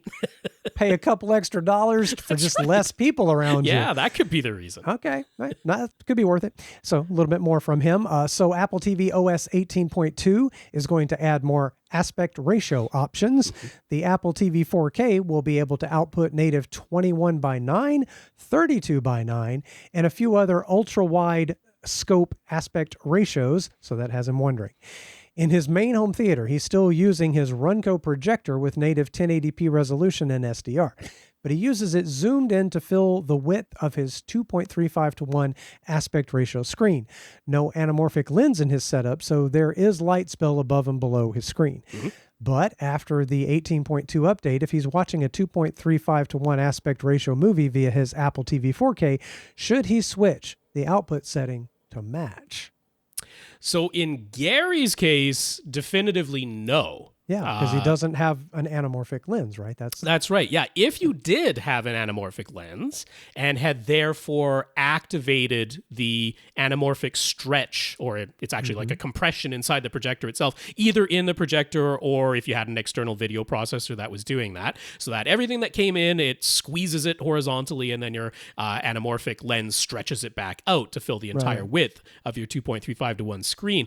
If you had that, or like what Apple is really aiming at here are all the ultra-wide computer monitors, because they know a lot of people, that's the only display they really have. So lots of people are getting these 21:9 or 32:9, right? Which is literally two 16:9 screens side by side, gets you 32:9. But we're seeing quite a few computer monitors with those types of ultra-wide resolutions. So that's what this is really about, right? They're like, you've got you've got a screen with a native 21:9 or a native 32:9 aspect ratio. We're going to support that.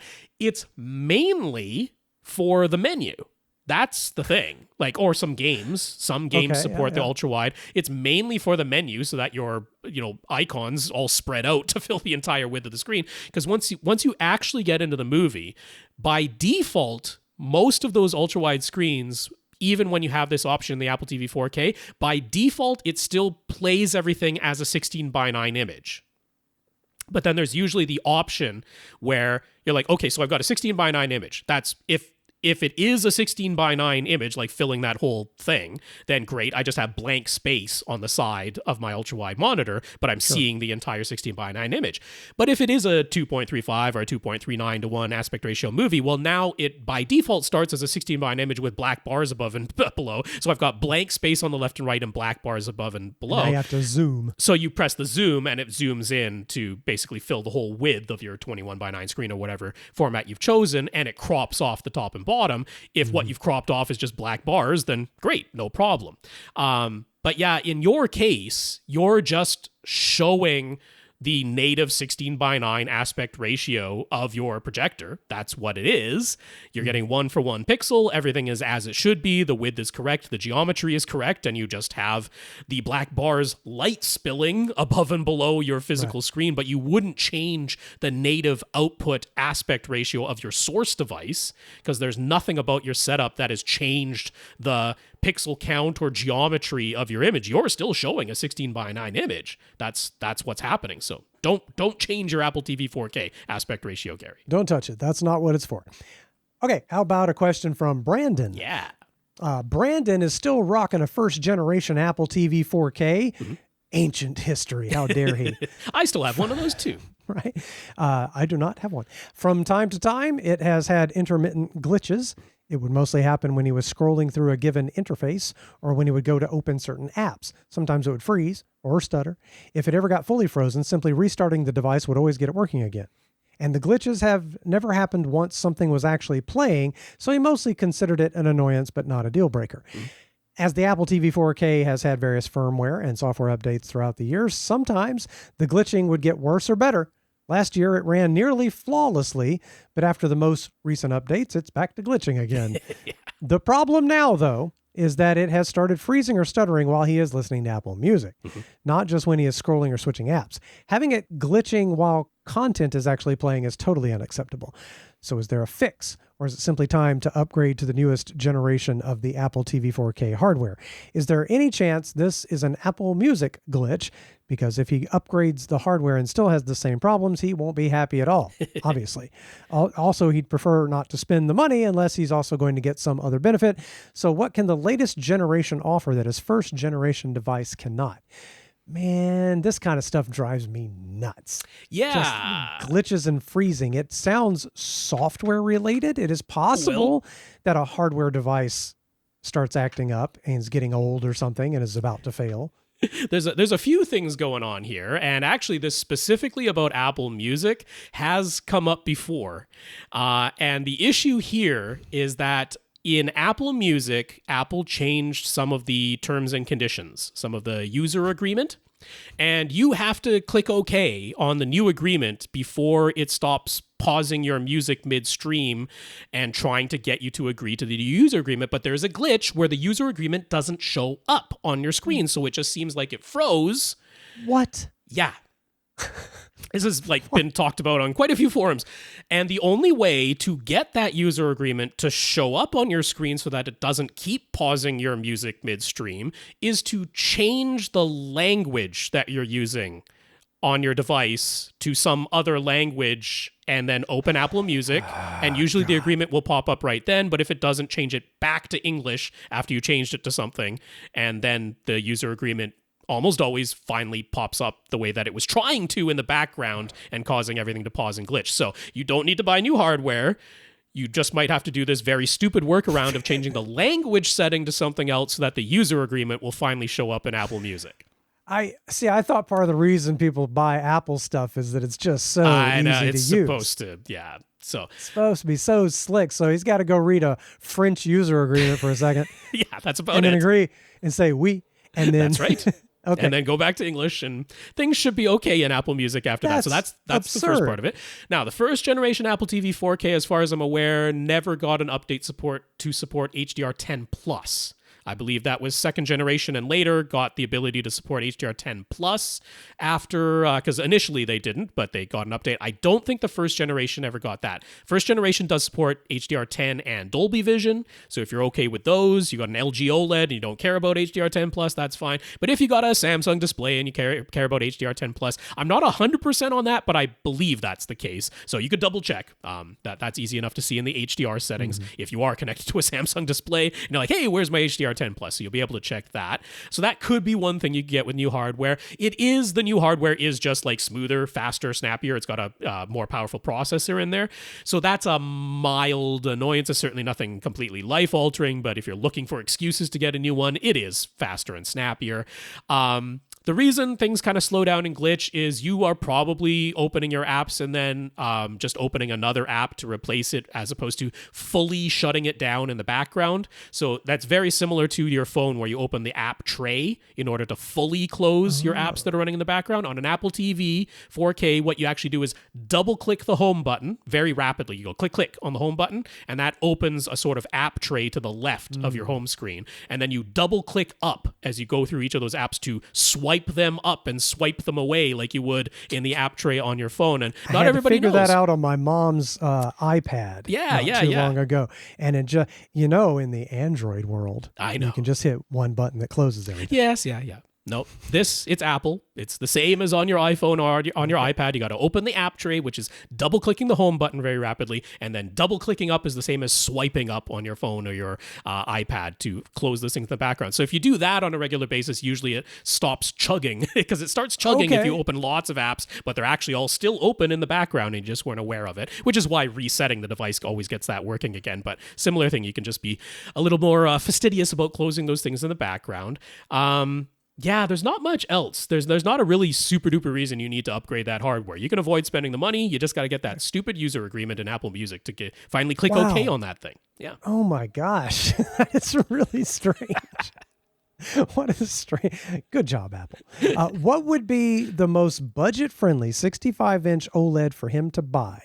would it be a good idea to buy now, or will there be something amazing released next year that would make him regret having bought now? Isn't that the forever question? Right. And of course, I could always be proven wrong because I don't know. I don't know if they've got something utterly amazing, but I don't really predict it. Because, I mean, even when we got the MLA, the micro lens array OLEDs, and everyone's like goo goo gaga over how amazingly bright they're going to be and all the specs and 1500 nits and blah, blah, blah. And I'm like, yeah, I've had my G3 now, it's 77-inch G3. I've compared it to a C2, like, from the year before and doesn't have the MLA. And I'm like, yeah, if I put on the specific content, it is brighter. The highlights are brighter. That I could measure it. I can see it. It's right there. For me, it's not life-changing, and I could happily live with a C-Series OLED from LG because it's not. But I'm not saying it's nothing, but it's also not like so remarkable that I would be devastated if I had bought the C-Series instead of the G-Series. I think some people might feel differently. I understand. Some people live for those last few hundred nits, right? Yeah. And that's fine.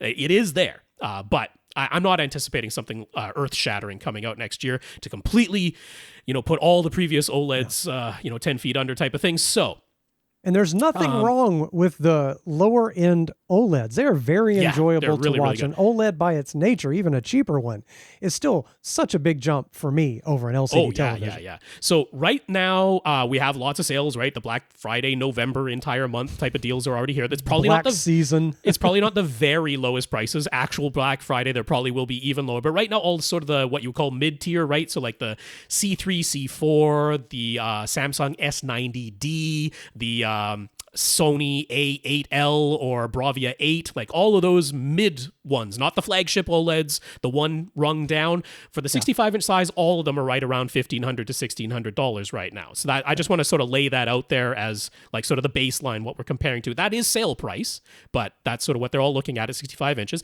The flagship ones, the G4, the S95D from Samsung, the A95L from Sony, they're all right around $2,300 right now. That's some give and take, $100, plus or minus type of thing, but that's sort of the median.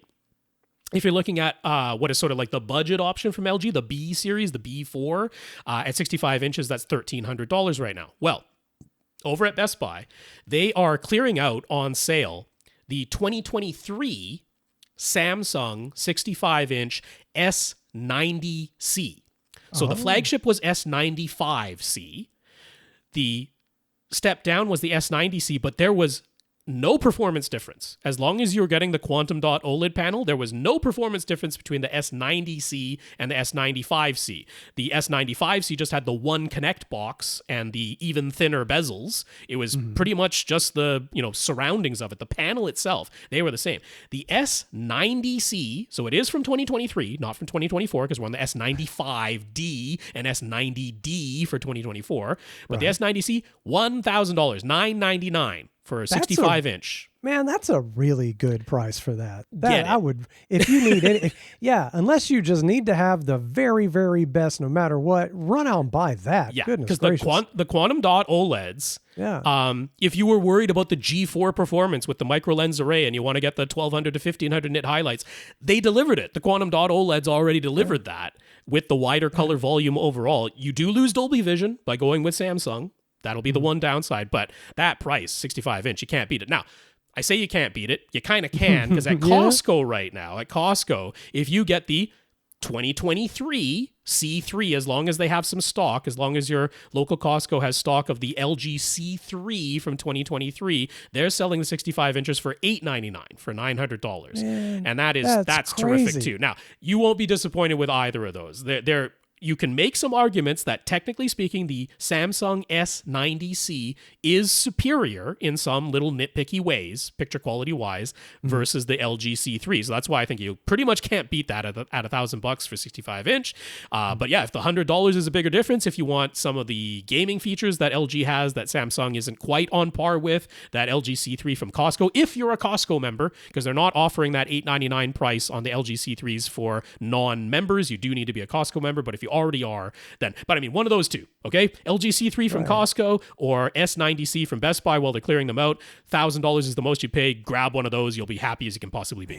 It's kind of amazing that you can get my TV that I bought at the beginning of 2019. So it was a B8. Sure, could be. Right? The LG OLED. That was twice as much as the LG C3 at Costco. Yeah. That's pretty cool. Which still, I mean, that wasn't bad. And you've enjoyed that TV. So it's not like you haven't gotten your use out of the money that you spent on it. When I watch stuff on it, it still looks amazing. It's still great. I often say I don't want to go buy a new expensive thing unless the difference is something I'm going to feel every day, unless it really makes a difference in life. And going from not high def to high def back in the day, huge difference in life. That first plasma was incredible. Going from that plasma to the OLED, huge difference in life, major noticeable difference. But going from one OLED from 2019 to another OLED in 2024 is going to be where I might notice, but it's not going to change my life. It's not going to change my movie watching significantly. So, but man, oh man, if you don't already have an OLED and you can go buy a $900 65-inch OLED, you go buy it. Yep. Just go buy it. All right, let's move on to Nick.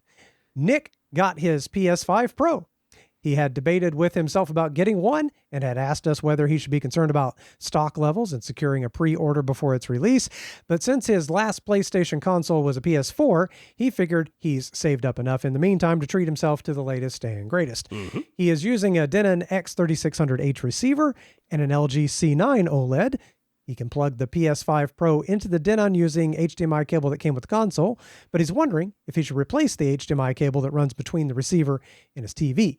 He wants to make sure he's getting the most out of his new PS5 Pro that his receiver and TV can offer him. So which HDMI cable does he need? And are there any settings in his receiver and or TV that need to be changed in order to get the best out of his PS5 Pro? So how much of a difference is just that cable going to make? Unless it's really long. He didn't say. Yeah, so here's the thing. If I'm going to answer the question as wrote, and what you want to do is get the maximum capabilities that are possible between a PlayStation 5 Pro and an LG C9 OLED, which is what he said he's using, you're going to want to plug the PS5 Pro directly into your LG OLED and then use eARC to send the audio to your Denon X3600H, because the Denon is the limiting factor here. Okay. The Denon X3600H cannot pass along 4K at 120 hertz. And there aren't very many PS5 games that output at 120 hertz, but there are some. And your C9 OLED can show them at 120 hertz. It can do that.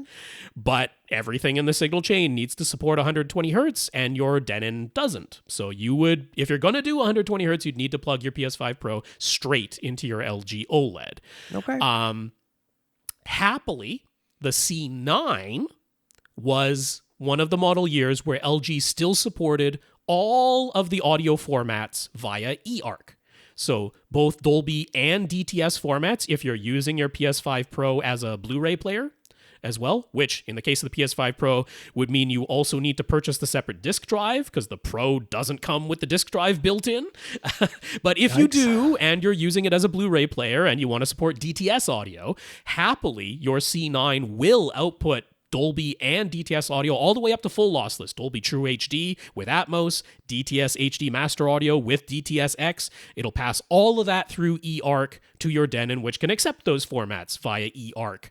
So you don't need to buy any new HDMI cables, but you do need to physically reposition your PlayStation 5 Pro so that you can plug it directly into your LG OLED. That's, if to do what you said you want to do, get the maximum out of it, that's what you would need to do. So once you've done that, of course, there are some settings, and maybe you need to rewire something. I'm not exactly sure what you had before, but you would need to, of course, plug your Denon's Monitor 1 output, which is the eARC port, into the HDMI 2 input of your LG, which is the eARC port on the television. Those two must be connected together.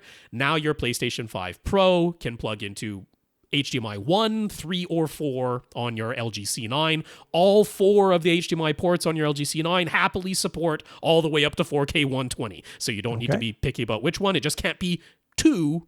That one is the eARC port. That one has to be connected to your Denon. You will need to turn on HDMI CEC. That's right. It has to be on for HDMI eARC to work. Yes. So depending on, I don't know what universal remote you're using, or if you're using one, that could turn itself into a headache, because you do need to have HDMI CEC turned on for eARC to work. Then, for whatever port you decide to plug your PlayStation 5 Pro directly into on your LG C9, ideally, you're going to set that particular HDMI input to PC mode.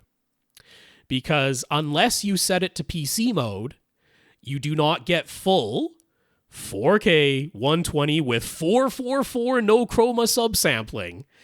It has to be in PC mode to support all of that. The PlayStation 5 Pro can output that. So to support everything the PlayStation 5 Pro can possibly do, you need to put that specific port into PC mode and then put it into game mode as far as the picture mode, like which picture mode you're using, cinema, standard, you want the game picture mode that has the lowest latency.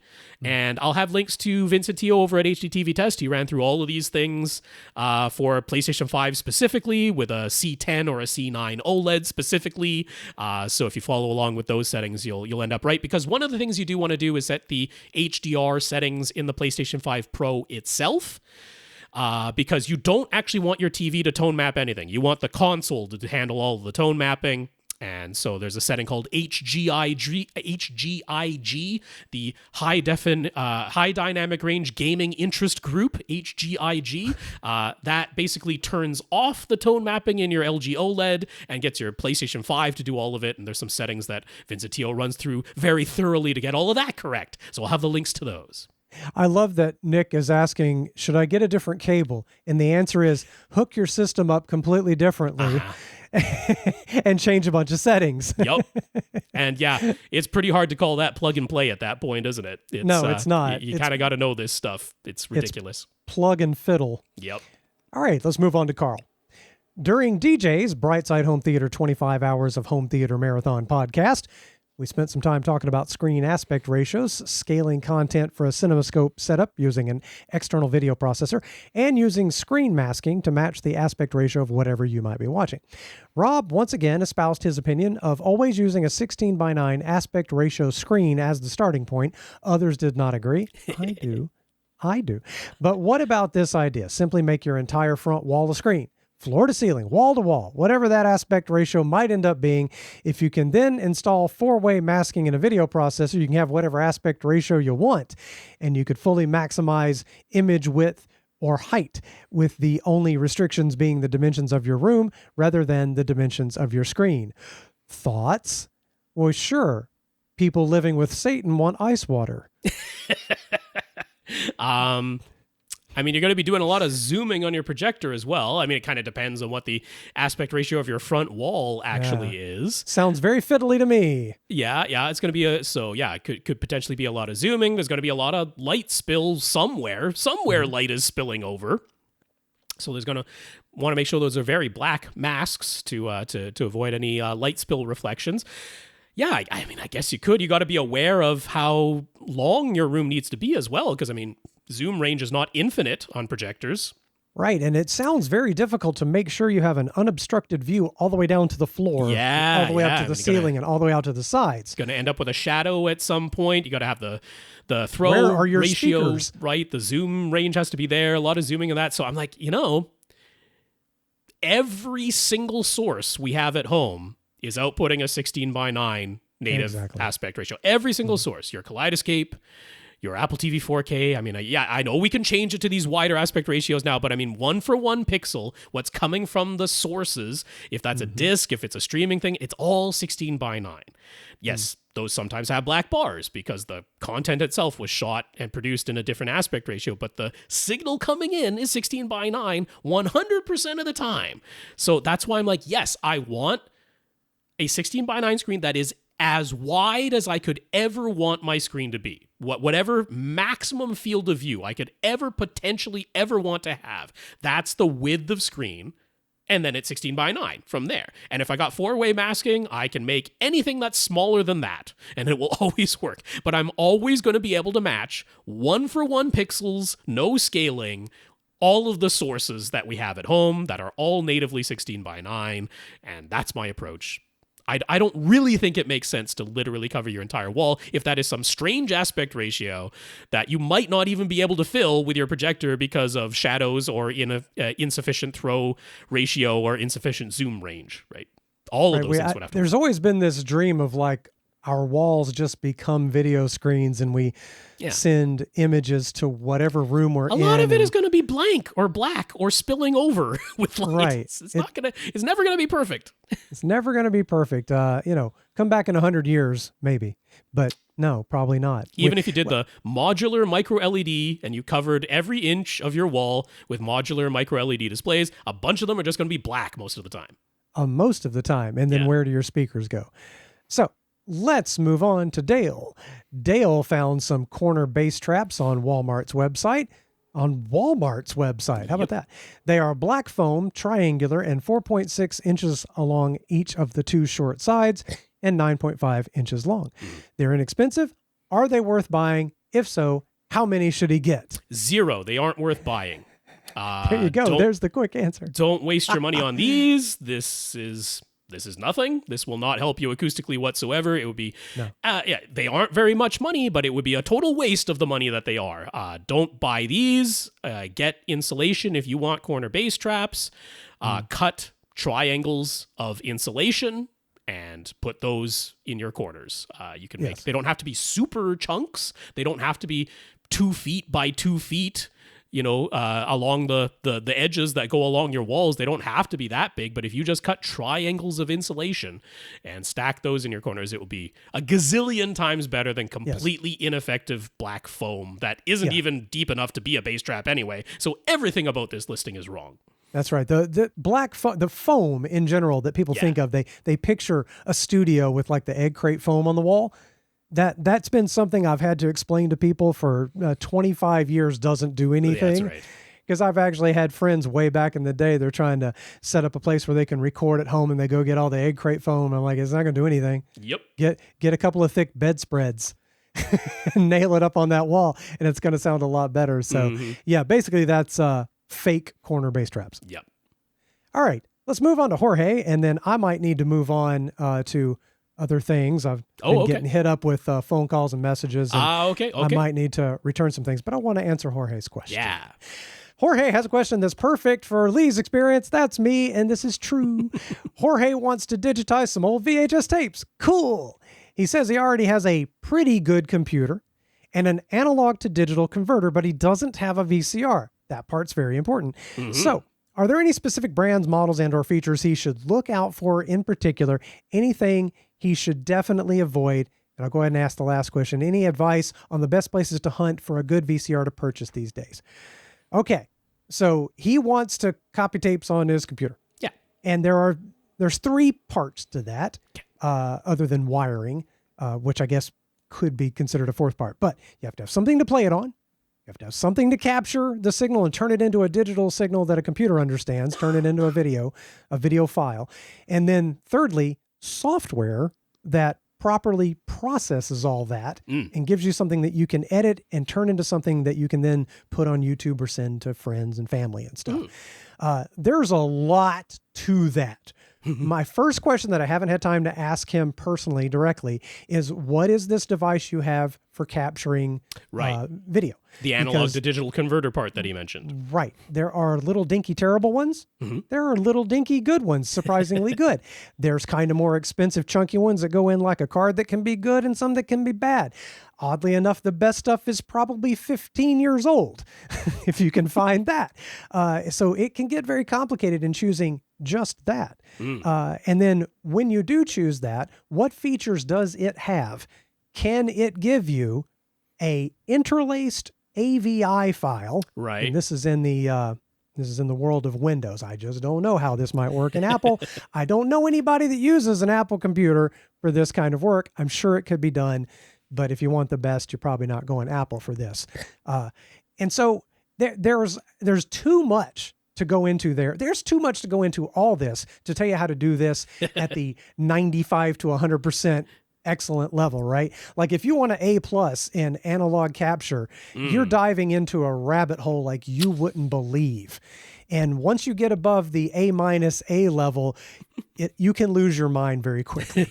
But you do need something that captures the entire signal, doesn't crop it for you because back in the day, analog TV has messy edges. Yeah. There's head switching noise at the bottom when it's coming off a tape player. There's fuzzy moving edges along it because none of that was visible on old tube type TVs.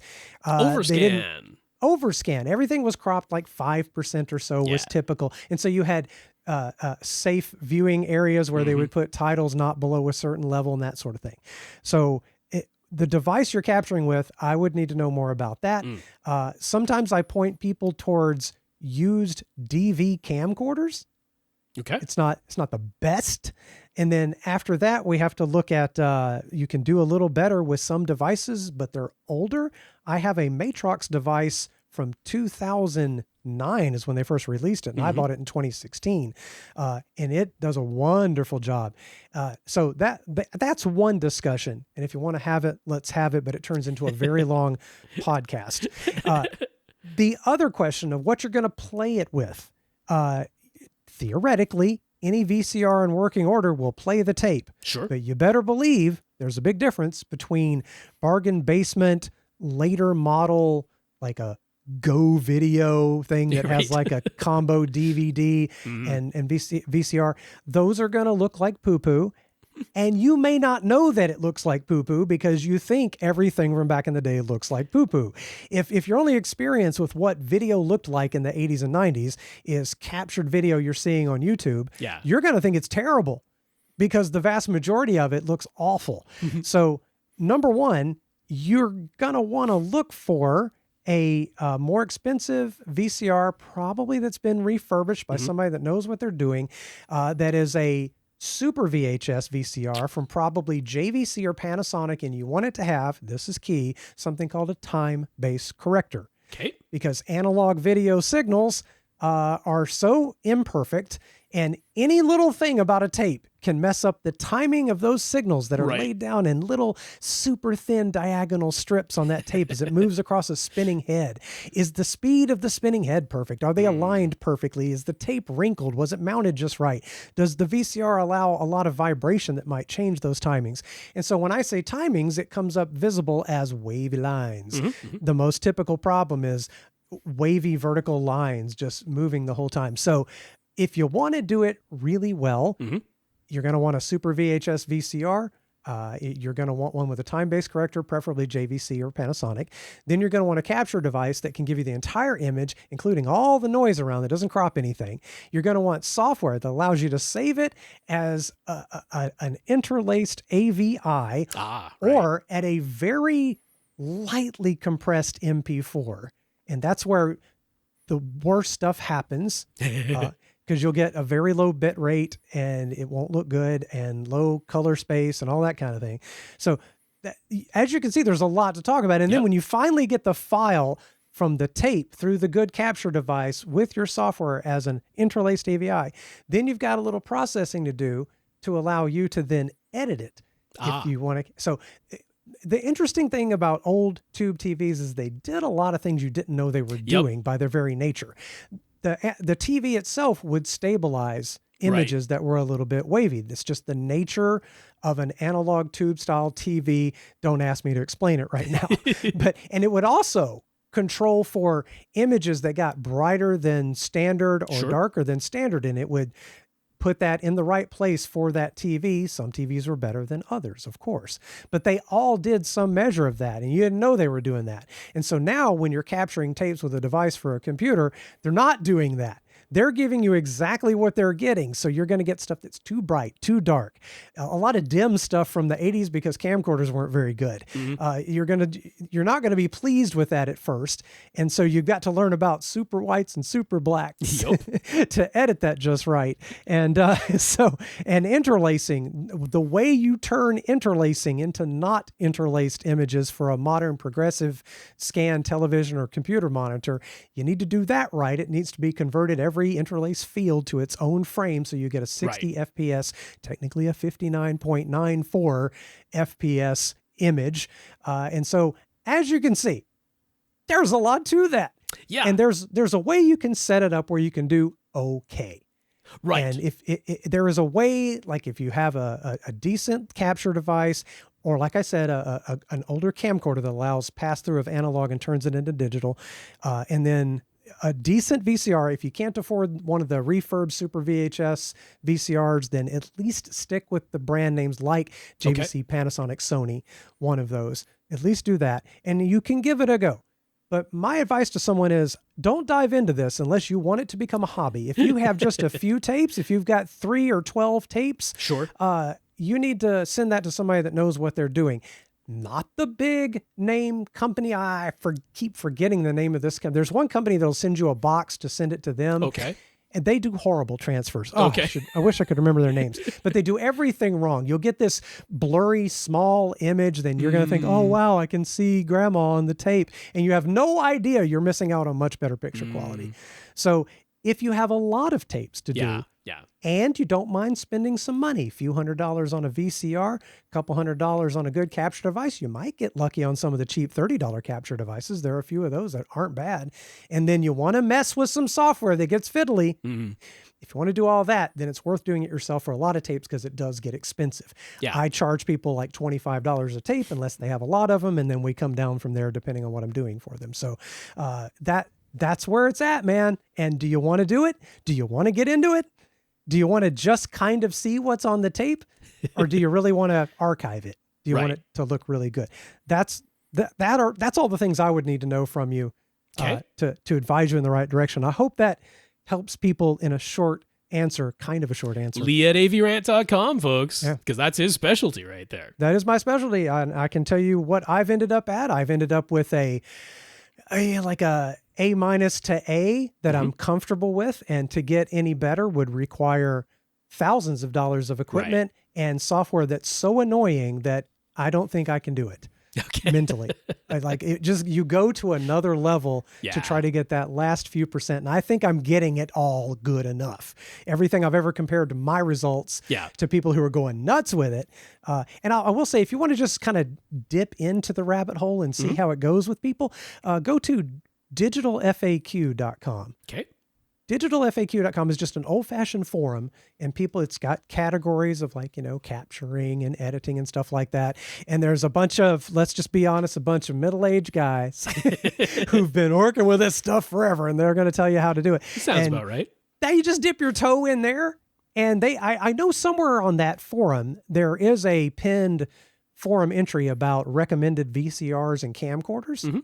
And there's also one for recommended capture devices. See if this seems like something you want to do, or if you just want to send it off. All right. That seems like fantastic advice. I do not want to leave all of Sasi's question for next week, so I'm going to carry on with that one on my own while we bid adieu to Lee for this week. And sorry, thank you for being here once again. No. Have come in that I need to get to. Absolutely. We have gone past the 2-hour mark anyway, but this is just me not wanting to leave quite so much for next week. So I understand. So you get a little bonus Rob here. That's with, what it's going to be. Questions and some more. So as I'm fighting off the congestion, we'll see if I can do it. Man, hang in there. I'm sorry to do this to you, but it looks like I do need to make a couple of important phone calls. Alrighty, folks. So there goes Lee, and I'm carrying on by myself here. So Sasi, he thanked us for going through his questions last week. And first up, he has some updates and responses from those. So the Dayton IO8 XTW outdoor speakers that we recommended. They seem like the perfect option to mount on the sides of his parents' house there, and if Brent Butterworth recommends them, that is good enough for Sasi. So that is almost certainly the way they're going on the outdoor speakers. Our discussion about TCL's 115-inch TV and how we expect the price on those to drop in the coming years convinced him to just suggest they go with the 98-inch television for now. He's a little concerned that they might never upgrade that TV for like a good maybe 10 years perhaps, but no, I think you're going to be quite all right with the 98-inch, especially for the price that you can pay for those. The Sonance Mag 8 in-ceiling speakers that we like so much, they just went back on sale at Best Buy for $250 a pair, so he'll be getting 2 pairs of those, along with 5 of the RBH Impression Series on-wall speakers. And he didn't mention it last time, but the back of his parents' media room, it's going to have a bar area, so that's basically why they decided to not have surround backs in a 7.2.4 configuration. It's going to be 5.2.4, and he's happy with the choice of speakers now. We also convinced him that spending a couple extra $100 to have the option of using pre-outs on the AV receiver was a good idea, so he'll either get the Onkyo RZ50 we suggested, or maybe just go for a Denon X3800H, since he's very familiar with Denon AVRants himself, and for his own DIY subwoofer build, he can get crown amps at a good discount, so he's leaning towards those XTI series amplifiers, XTI2 series actually, that I suggested to him for his powering his DIY subwoofer. So he was also a bit envious hearing about Infinite Gary's Nakamichi RX505 tape deck. It has what he thinks is maybe the coolest mechanical auto-reversing mechanism that a tape deck has ever had. So units that are in good working order sell for about $1,500 these days, $1,500. So Gary has something pretty special on his hands there. And Sasi would love to have one, but just can't justify buying one for himself. He does have a Denon DN790R tape deck, but he uses it maybe once a year. So spending $1,500 for a Nakamichi 505 wouldn't make financial sense. Anyway, on to some of Sasi's questions here. I mentioned that I use Sennheiser's HD599 headphones, and one of the things I like about them is the long headphone cord with its 1/4 inch jack. So Sasi wants to know, am I plugging that straight into the headphone jack of an AV receiver, or am I using a separate headphone amplifier? And I am plugging it straight into the headphone jack of an AV receiver. Yep, it is sufficient for my needs. I'm not bothered by any particular noise floor with those headphones coming out of my AV receiver's headphone jack, so that's good enough for my purposes when I'm watching a little bit later at night, don't want any chance of bothering my neighbors, and I have not bothered to invest in a separate headphone amplifier for that.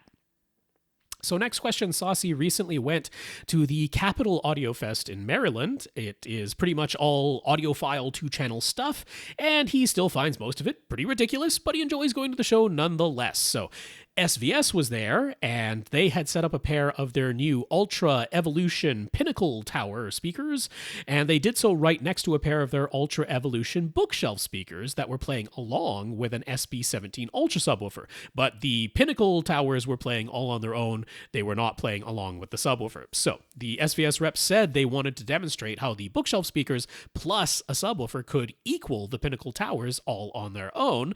Sasi listened to the demo and thought that the bookshelves plus the subwoofer straight up sounded better than the Pinnacle Towers. So it was a fairly small demo space that they were in. But they had a couple of rows of seats, and in the front row especially, Sasi thought that the towers kind of overloaded the room and just sounded like they were a bit too much, in his words. So he's wondering, is that due to there being some sort of minimum distance that you need to be away from the towers, and the front row was too close, but the back row was just far enough? Or would one of the smaller tower models, because they have the Ultra Evolution Tower, they have the Ultra Evolution Pinnacle at the very top, and then they have the Ultra Evolution Titan in the middle, so would one of the smaller models have worked better, or was it just like he can see the speakers, so his eyes were kind of playing tricks on him because he could see these big speakers in this not gigantic room? And for their part, the bookshelves plus the subwoofers sounded fine in either row of seats. So he's just kind of like, what's up there? So, I mean, honestly, when you're talking about it just sounds like it's too much, or the room's a bit overloaded, that's the bass response. That's the problem with having all of the sound, the entire frequency range, being played out of speakers where you cannot optimize their physical position in the room for the bass in the room. Whereas, even though they sounds like they were just using one subwoofer in this room, you know, they have it basically at the midpoint of one of the side walls. That is going to be one of the better locations you can have in terms of not too many gigantic peaks or dips at the seating locations, as long as the seats are not smack dab in the middle of the room. So, yeah, chances are you were just getting some rather uneven bass response. Particularly, it sounds like if you were sitting in the front row, you were probably, if you're saying the sound was too much and it was overblown, sitting in a peak. There was very likely a peak in the bass that they couldn't get away from because of the physical placement. They placed it for good stereo imaging. That's not going to be the same location that you need for good bass response. It was probably unavoidable to have a strong peak in the bass response in the front row when listening to those Pinnacles. So going going to a smaller tower speaker, unless it was like a frequency that's low enough that the Pinnacles can play it loud, but the Towers or the Titans couldn't play it as loud. But chances are it was a higher frequency than that in a room that doesn't have gigantic dimensions. It was probably a frequency that any of those towers could play quite readily. They're all going to have, if they were positioned similarly, the same non-linearity in the frequency response, the same peak in that front row of seats. It would have been the same experience. It's not just because of the size of the speakers. There is some distance you need to be away from the speakers for the output of all of the drivers to sum together, but typically that's about 1 meter or more, which is why we're able to measure speakers at a 1 meter distance. So it's pretty much all down to the placement of the speakers and the room response that you're getting in the bass because of the dimensions of the room and the positions of the seats and the speakers relative to each other in that room. So next up, Sasi visited several demos, but he didn't think that it was worth commenting on all of them. He did want to mention that he got a demo of Theoretica's Bach XP 2-channel demo, though. And we've talked about this Bach processor on the podcast before. In a nutshell, they take measurements, including I think there's an option to do binaural measurements, but they take measurements and they apply processing to a 2-speaker setup that aims to cancel out the crosstalk of the left speaker reaching your right ear and the right speaker reaching your left ear. So you get something that's closer to a processed binaural effect, where you're getting independent sound to your left ear from the front left speaker and independent sound to your right ear from the front right speaker. And that is, to give the ability to produce very convincing and discrete sounding depth, forward to back movement and surround effects from just a single pair of speakers. So from the demo that Sasi heard, it definitely is not snake oil. It was a fun experience. It was very clearly audibly different experience. Sound could definitely be clearly separated in his right ear versus his left ear, like an entire chord would sound like it's playing in his left ear but not his right ear. And it was kind of like wearing headphones, but it did avoid that it's all inside of your head effect for the most part. So he was able to pinpoint very discrete effects all around him, up to about 270 degrees, he estimated. Like that last 90-degree arc directly behind him didn't work. But the rep said that independent head-related transfer functions were used to EQ each channel, left and right channels, separately. So quite a bit of processing going on. Thing was, they were using electrostatic speakers, and he showed an image of that. So he's like, okay, so how much of the effect was just from using the highly directional electrostatic speakers, and how much was from the Bach processing? Couldn't really tell just from hearing this one demo, and the effect really only worked well in the very middle seat. The farther away you got from that perfect middle seat, the less effective the processing was, and that was very noticeable as you moved to different seats. So they said that the setup process would actually include recommendations for ideal acoustic panels and placements of those acoustic panels in your room. But in their demo, they were just rounded combo panels on the front wall directly behind the speakers. That's all they had in this demo. So he's like, that's pretty bog standard advice as far as acoustic treating your room. And the best demos, in his opinion, were specialized content that was specifically mixed for the box system. In those, he said the depth effect, the forward and back movement were very impressive, but just for regular 2-channel music from normal recordings you might have, he isn't sure he'd want to use anything more than, just as an occasional novelty, that he might turn this processing off just listening to regular 2-channel music. So he is interested to hear, well, just my thoughts at this point. Do I think that the electrostatic speakers that they were using had a lot to do with what he heard? And do I think that something like this might work really well for sound bars, that they might actually benefit the most? Is there a way to make it work across a much wider seating area? So I would venture to say that this issue that you had where moving to any of the other seats, the effect really sort of fell apart. I think a lot of that would have to do with the electrostatic speakers. I've heard plenty of electrostatic and magnaplanar speakers without any sort of processing like what the Bach SP is applying. Those you got to be sitting right right at the apex of your equilateral triangle to get the full effect. You move a little bit, you move, even move in your seat, and you can get some of that stereo effect to collapse really quite easily. The electrostatic speakers are very, very directional. You have these wide panels, so they start beaming at pretty low frequencies right down into the vocal range, where it's very, very, very audible how directional they are. Electrostatics all by themselves can give you a lot of that forward to back type of effect, and that sort of replicating headphone effect, where you can have a sound that sort of moves like it went right through your head, and that is just from having that separation and that highly directional sound, where the information that does arrive at your right ear from the left speaker is significantly different from the sound that arrives at your left ear. So the Bach processing is doing more than just electrostatics all by themselves, because it's basically doing almost like a form of active noise canceling, so that you really eliminate most of the sound that's coming from the left speaker reaching your right ear. We've had binaural recordings, and that would work very, very well for this, I would imagine. I would imagine binaural recordings would be fantastic in a Bach system, whether that's electrostatic speakers or not.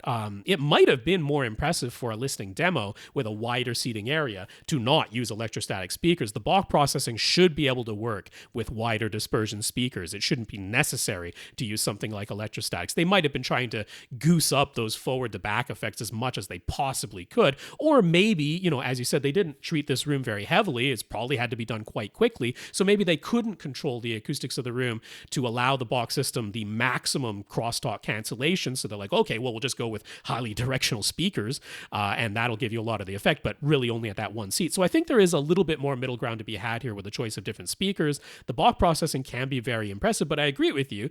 For regular 2-channel content, like we've had headphones or headphone amplifiers that do the reverse of this, right? They actually take some of the left channel sound and put it into the right channel, at a lower level, or maybe with a tiny bit of delay and a lower level, so that it gets that sound outside of your head, right? It's doing it in reverse. It's interesting that here we're doing the effect where we're trying to get rid of the crosstalk that you naturally get from speakers in an open room where there's reflections and the sound from the left speaker can reach your right ear, trying to do away with that to get almost back to more of a headphone sound. So yeah, that's why I say binaural recordings are going to be where this works the best, where you're having that effect of very discrete sound in your left ear versus your right ear, and you're not meant to have cross-pollination, crosstalk of that sound across your two ears.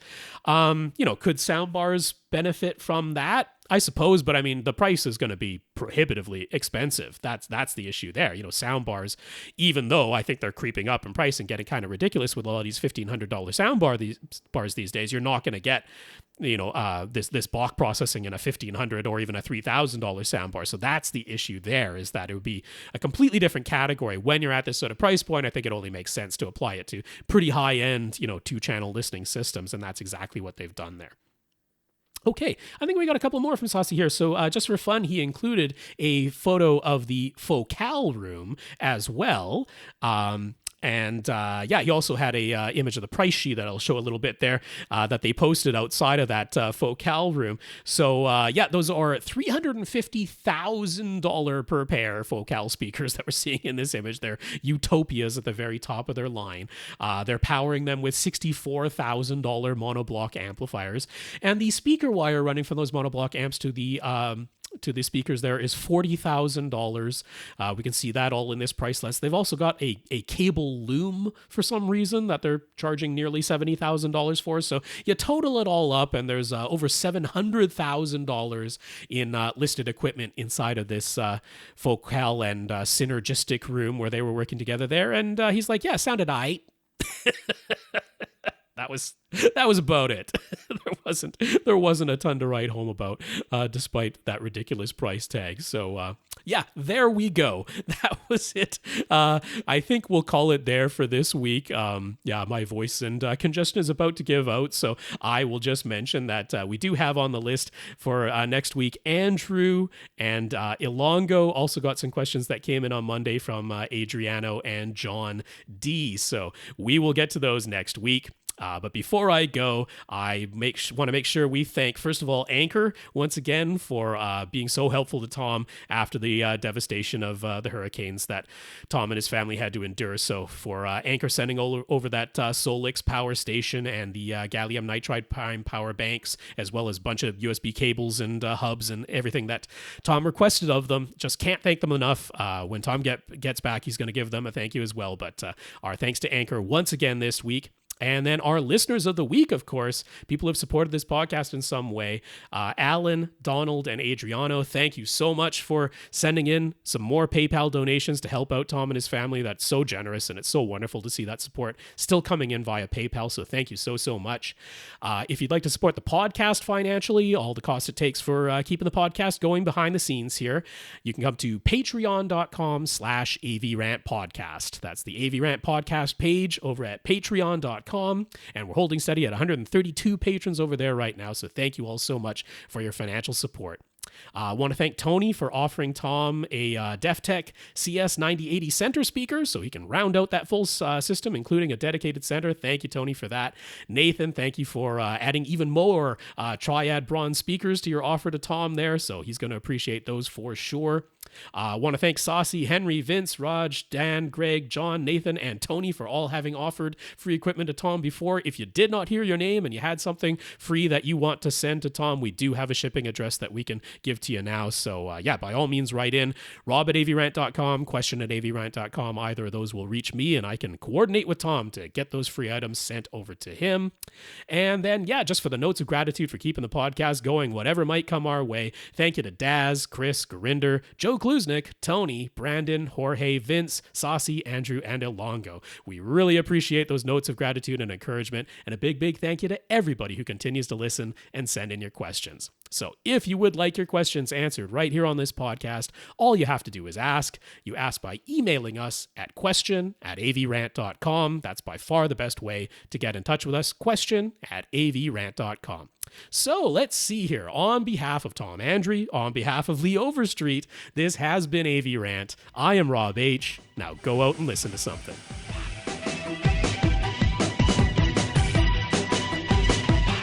Want your question answered? Send it to question@avrant.com.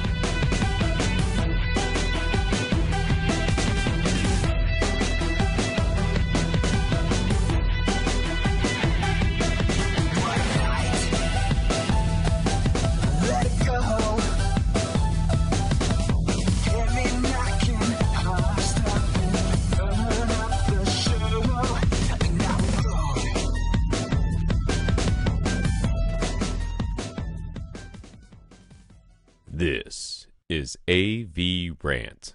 Now go out and listen to something.